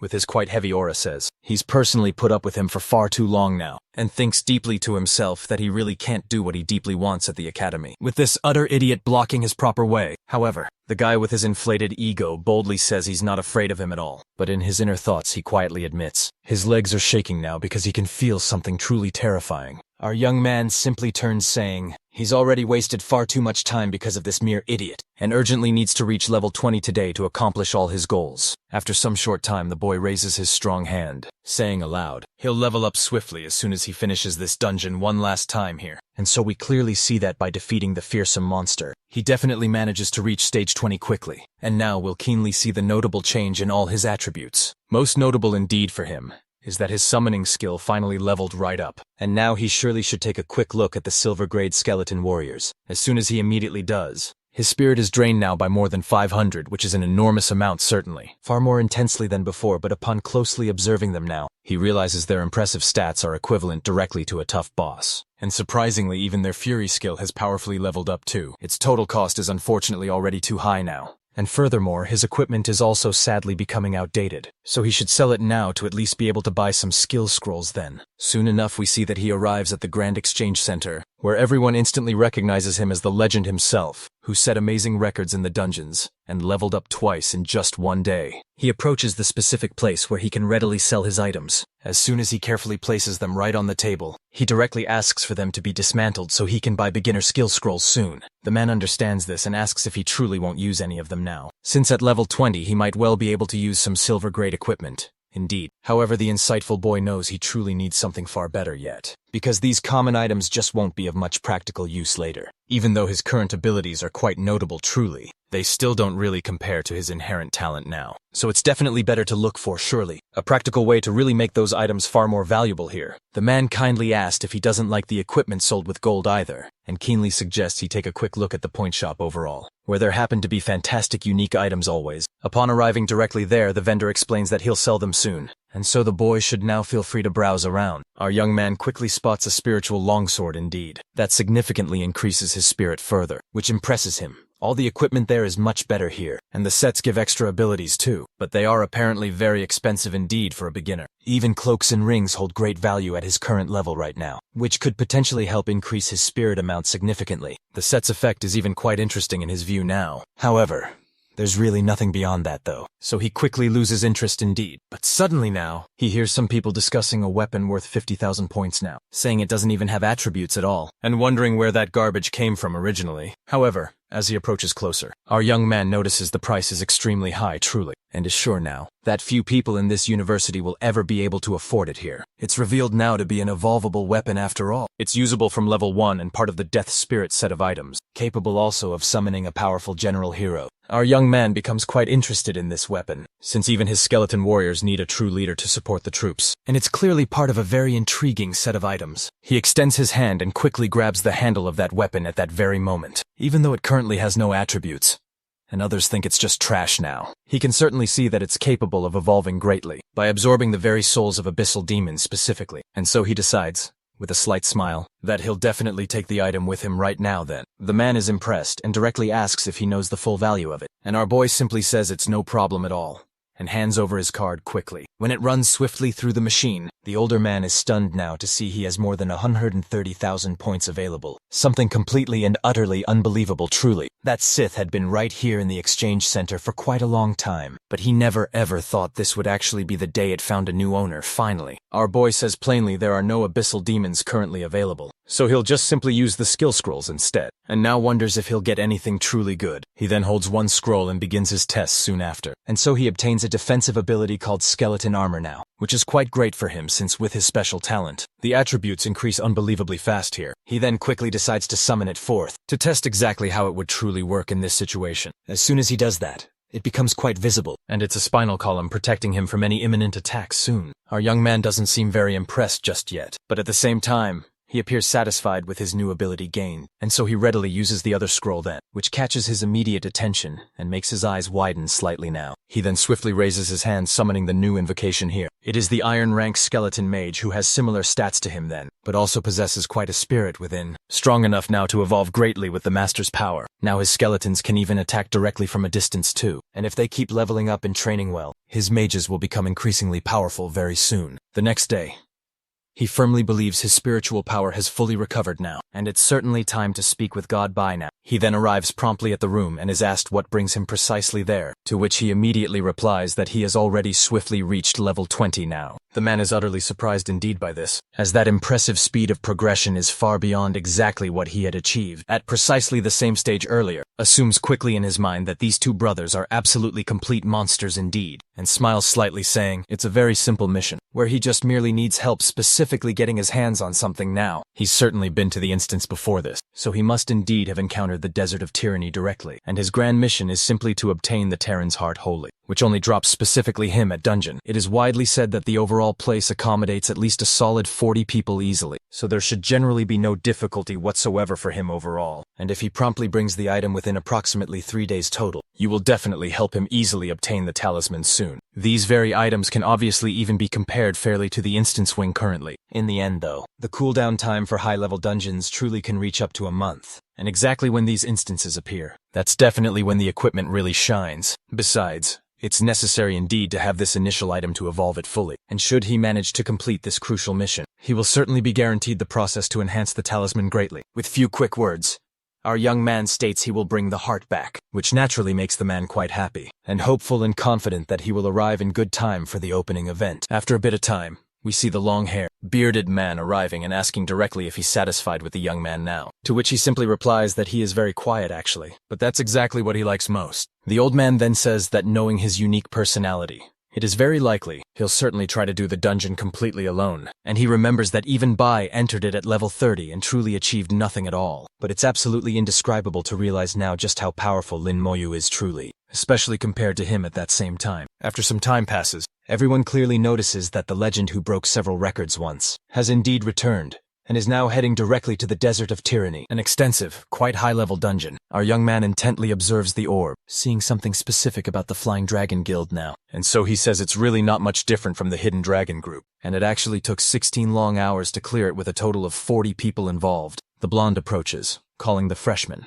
who readily responds to her call. She asks directly if the young man is seriously going to challenge that very place, and wonders quietly to herself if he even gets tired at all, because he's surely working far too hard to be doing this kind of thing still. After yesterday's events, our young man says simply he needs to get an item called the Tyrant's Heart, which noticeably startles the girl quite a bit, as it's a rare item only dropped by the final boss of that entire area. It can be readily used to craft a valuable boss accessory, and is something special that only drops once every year, and moreover, hasn't actually been seen at all in over 2 full years. She then exclaims that he just can't possibly be thinking of seriously doing that, since he only just recently reached level 20 in total, and even asks quickly where his team members actually are. But then she abruptly covers her mouth now, upon fully realizing that our protagonist is indeed planning to do it all alone, just like he did before then, and says aloud, "The astonishing Flying Dragon record hasn't even been broken in over 4 long years." She's extremely worried indeed about him now, while someone clad in golden armor dramatically approaches now. This enormous figure then comes up closely behind her, blocking all the bright light from behind completely, and then pushes her aside roughly. These figures are clearly the members of the Bale Guild, who are certainly trying hard to break the record for the Desert of Tyranny dungeon run. They even came exceptionally prepared with golden-grade equipment in tow, which is widely known to be extremely expensive here. The imposing leader stands right at the front boldly, saying that this crucial time they will definitely set a brand new record in this dungeon run, and they simply must be as prepared thoroughly as humanly possible, because if there are absolutely any mistakes made, he will personally cut off their heads swiftly. Our protagonist keenly realizes they truly are not even remotely joking, so it seems indeed he'll definitely have to hurry quickly at this very intense moment, and he quickly starts bravely climbing the steps now. Everyone all around shouts that the legend is really going to try it now, and openly wonders if it's even remotely possible, because he'll surely go down in the annals of history if indeed he succeeds here. The white-haired man asks,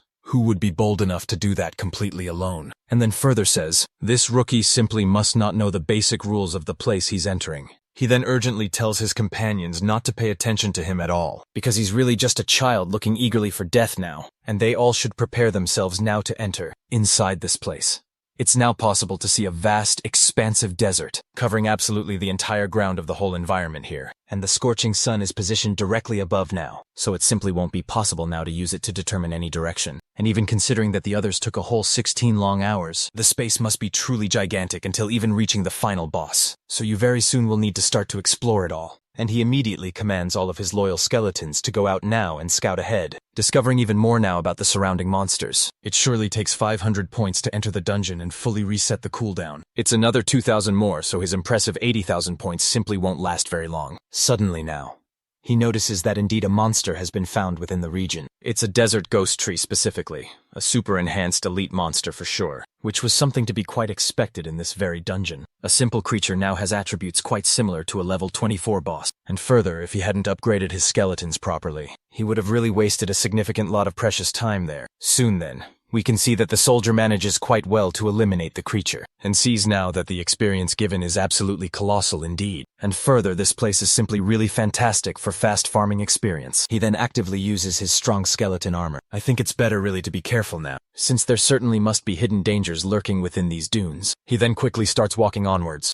accompanied closely by a small battalion of 4 skeleton soldiers by his side here. 2 full hours pass and he finally reaches a noticeably different place now. An apparent oasis clearly full of vegetation and nice water here. But simply since it comes directly from this desert, he naturally assumes there must be monsters very nearby now, and for that precise reason sends his battalion onward. Giant scorpions quickly then appear, firmly confirming our boy's hypothesis now, who keenly says it was very lucky he didn't get too close. A skull's eyes begin to glow bright red as he uses the rage attack, in that heated moment to speed up the charge greatly. The giant scorpion is sliced cleanly in half with no difficulty at all, giving our young boy a monstrous amount of fresh experience. But then he keenly realizes they're gathering around a strange, new place. Trees bearing fruits that were probably created right by this location. Raising his hand up, he asks for just one of the fruits to be brought to him, and some skeletons are promptly ordered to hold off all the giant scorpions, while the remaining rest collect all of the fresh items. As soon as he finally sees the curious item, he now wonders why the strange creatures were gathering because of it so, and wisely decides to observe closely its unique effects. It's clearly an oasis desert fruit that quickly restores a large amount of spiritual power indeed, in a quite short period of real time. Is practically divine, really. The boy promptly then takes a large bite, and fully realizes that all of his spirit points were recovered quickly, at an insanely fast rate indeed. With that power, he'll practically have unlimited energy reserves in this very place, as long as there are plentiful fruits left for him, and such needed items are abundant at the treetops at this moment now. This place is a true holy grail for training all his abilities, and leveling up fast, so he summons a skeleton mage then. He'd already been looking intently for a way to improve his summons abilities, but now he has found it directly right in front of him here, with all spiritual power now being endlessly replenished there. There surely won't be any problem as he can keep summoning mages continuously. Once his current skill fully reaches level 20, the said creatures will also be nicely promoted to practitioner rank 2, thus significantly increasing their overall strength. The determined young man then raises his hand, saying they should all continue until they simply can't go any further ahead. 3 hours later now, we can see that the skeleton mage summon has indeed already reached level 20 now, leaving our young boy very satisfied now. He then commands the same skeleton mage to clearly appear, and now it can clearly be seen that it has unique ice attributes. Others that are summoned afterward then also possess unique elements and special types indeed. The boy says the monsters must have had quite a lot of fun killing his army, so now it's definitely time to return the favor. Soon the 4 elemental summons now prepare to completely eliminate any threat to their master. They then unleash very powerful elemental magic to eliminate the scorpions. We can see each of them suffering terribly in agony, as if Mother Nature herself were directly against them now. Their bodies are left in small fragments that shine brightly with their cores. Our protagonist states aloud that this is truly the real feeling of facing an expansive dungeon. He remembers he would absolutely need an army just to enter here, but his own summons are certainly more than enough now. Apparently, as long as the monsters are quite close to his current level, there won't actually be any problem eliminating them at all. And so we see the entire cavalry charging bravely at the monsters all at once. Right after they are killed there, our boy keenly takes the opportunity to use his corpse. A sudden explosion at that very moment, thus creating a true scene of war right in this place, where peace was indeed supposed to prevail in the desert lands. All of the soldiers charge forward now, while experience is being granted to our protagonist hero, in a measurable proportion it seems.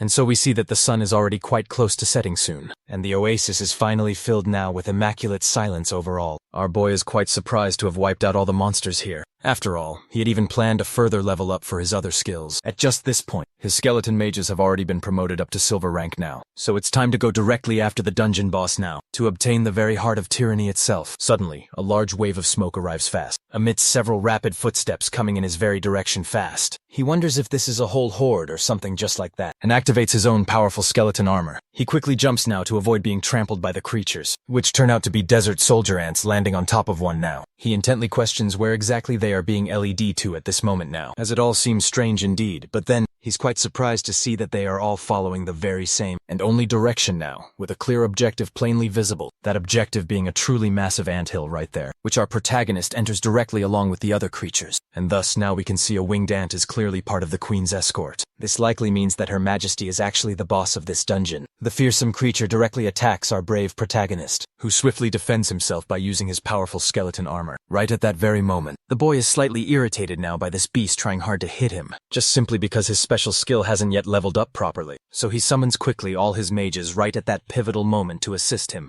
with the help of a powerful tornado. It's quite clear now that the wind creature truly has no chance against him, who skillfully uses nature's raw elements. Suddenly, an entire formidable army starts coming toward him rapidly, flying fiercely and attacking relentlessly from the ground below. Our valiant young man quickly climbs up a sturdy column, and commands his soldiers to swiftly appear at that very moment, to protect him well. And then he orders them to precisely locate the queen, among all the tunnels now of this massive structure here, because he, along with his trusted mages, will take perfect care of this immediate area and the obstacles in their path forward. Thus we witness a true war truly begin, in which our brave protagonist gains much experience from within this very location. But then he gets quite excited to see that they finally found her, since if that's the current case, he won't waste any more precious time. It's definitively time to face the main boss. We all can clearly see that this Ant Queen is indeed a tough boss-level monster accompanied by her fearsome guardians. But our main protagonist thought it would actually be something more challenging now, and only feels utter boredom at this precise point, so he commands his entire army to have some serious fun with them all. The creature promptly uses a threatening loud tone, and quickly unleashes a very strong skill called Sandstorm. Our bold protagonist thinks it's actually quite powerful now, but he's really lucky to have his skeleton armor to properly protect him now from that kind of dangerous damage. And so he then says the mages truly will take care of all the guardians, while his elite warriors should focus intently on slaying the queen herself. Soon we all can see that everyone obeys and moves swiftly in her direction now. However,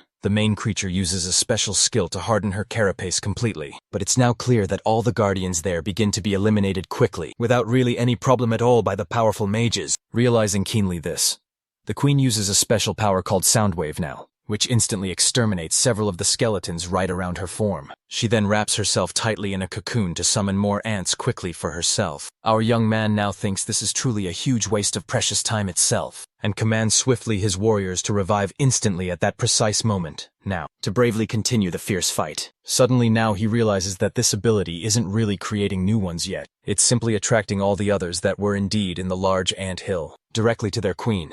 And then our main protagonist smiles broadly, because things turned out clearly in a way that benefits him greatly, since this particular queen, without realizing anything fully, ended up quickly digging her very own grave, surely, because of really something she truly doesn't understand at all yet. Using now the enhanced corpse explosion power, along with his mage's strong attack, our protagonist swiftly defeats her, gaining massive experience along with silver-grade items too. The young man thinks all this can be sold for a very large amount of gold coins, and his experience is already very close to reaching level 21 now. This truly is a great place to farm levels quickly, but it's a real shame he doesn't have much more time left here, so he will surely return in the future to gain more vital experience. Soon, we are taken to a time 2 hours later then, where the skeletons are currently eliminating another creature now, that being a huge sandworm that was clearly planning to attack its master at that very moment. And so, our protagonist realizes that he has finally arrived at a place now, unlike almost any other within that vast dungeon. It's a majestic palace that shelters the fearsome tyrant lion, who ultimately proves to be a world-class level boss. Our protagonist intently observes that he has now finally found the perfect right place to begin his grand invasion. And so, he sees many desert lion archers with extremely high overall stats, much greater indeed than those of the ants before now.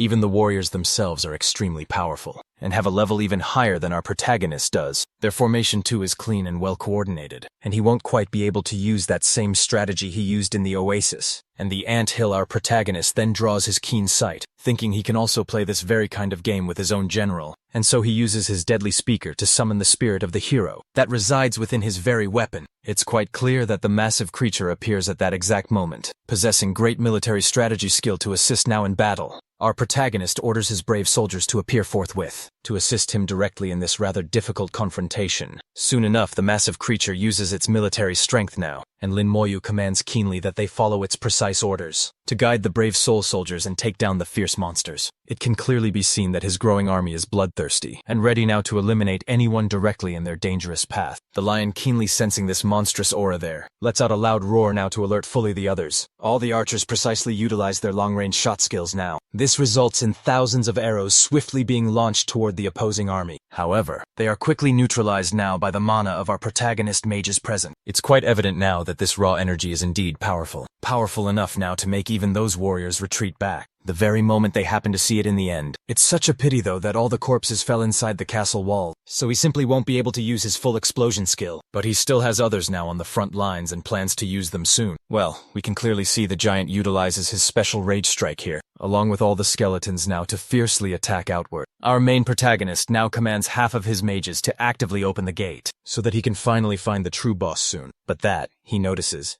is extremely resilient and questions why that is so. He quickly reasons that since this here is such an extensive dungeon place, true teamwork is what is truly needed to break this complex formation now. And then he simply smiles knowingly, saying that actually all the related problems are ultimately due to a simple lack of damage overall. So he quickly orders the fallen corpses to be placed very near the entrance space. With everyone now gathered there, it's quite visible that lightning begins to emerge from their very bodies. At that intense moment, and as soon as the explosion is triggered now, we can clearly see that the gate structure cannot withstand this impact. Our main protagonist, followed closely by his general, charges forward with such full confidence. Sitting on the grand throne ahead is the very line of tyranny itself, relaxing there at his post, and it's quite clear that his aura is heavy indeed, and he is level 31 overall, possessing the most overwhelming stats at this current moment. Our protagonist now wonders what exactly a world level truly is, because the difference is so truly remarkable indeed, compared greatly to any creature he has ever faced before now. And so, he apologizes now to the giant creature, as he is in a truly great hurry at this very moment. The large creature uses a furious leap forward, advancing quickly toward the silver-ranked skeleton warriors there. Upon landing now, it's clear that 2 of them were destroyed entirely by a single impact. The creature extends its massive hand, ready now to use another strong ability. However now, our protagonist orders them all to stop him. The mages then use their lightning storm to cause temporary paralysis now. To the boss himself, numerous attacks are directed at the giant at that moment, specifically to eliminate him efficiently at once. It is now clear that some parts of his adornments were destroyed entirely. And now indeed, the boss is wielding weapons in each hand so fiercely. He then uses a powerful attack known as Spinning Storm to deal with the entire army. A total of 24 in all have already been destroyed badly, and our brave protagonist realizes now that he is extremely powerful, as no ordinary knight could withstand him well. He then extends his own hand too to use the Curse of Slowness as support there. The fierce creature, realizing it is trapped indeed, lets out a truly infernal scream aloud, eliminating 14 more soldiers in the process of roaring. Moya now realizes that his skeleton armor lasted only 2 seconds there. Against this remarkably powerful attack force, the formidable creature once again uses a furious leap now, and our protagonist thinks that he cannot give up now, and must be careful not to lose all these skeleton soldiers here. And so quickly, he raises his hand using Soul Flame to inflict heavy damage indeed. The boss surely did not expect that fierce attack and falls hard to the ground, with our dear Moya exclaiming that everyone should attack him fiercely. At that very moment, it's plainly visible that all the mages, along with the brave warriors, charged together toward the giant. At that precise moment, altogether 4 more giants were destroyed with relatively simple attacks now. Yet the valiant army continues steadily advancing with their fury strikes. He urgently needs to keep attacking using his Soul Flame ability, and firmly believes he can solo the massive beast with silver rank promoted mages only. It can clearly be seen that a long 20 minutes have indeed passed quickly, and everyone now in the army is diligently using powerful magic constantly to exterminate the huge monster menacingly before them all, who is nearly now falling then amidst all the heavy smoke. The fearsome tyrant finally begins to truly be defeated now, receiving grateful recognition now from respected Lin Moyu, as he proudly claims all of the rewards for bravely eliminating it quickly. After this decisive and victorious battle fought, the advanced system joyfully announces that he has just now leveled impressively up to level 21. Our focused young man was so caught up in the fierce fight that he completely even forgot he was previously still at stage 20 only, and a noticeably great improvement now in his key stats and crucial abilities can be clearly seen. He realized now this is unusual indeed, and wonders if by fully enhancing himself, his skills can evolve significantly alongside his level. In that very case, he'll definitely have to increase them quickly, and apparently then, he'll need to return to the desert to use those fruits, and substantially improve even further outside too. It's clearly seen now that the bell rang 6 times and,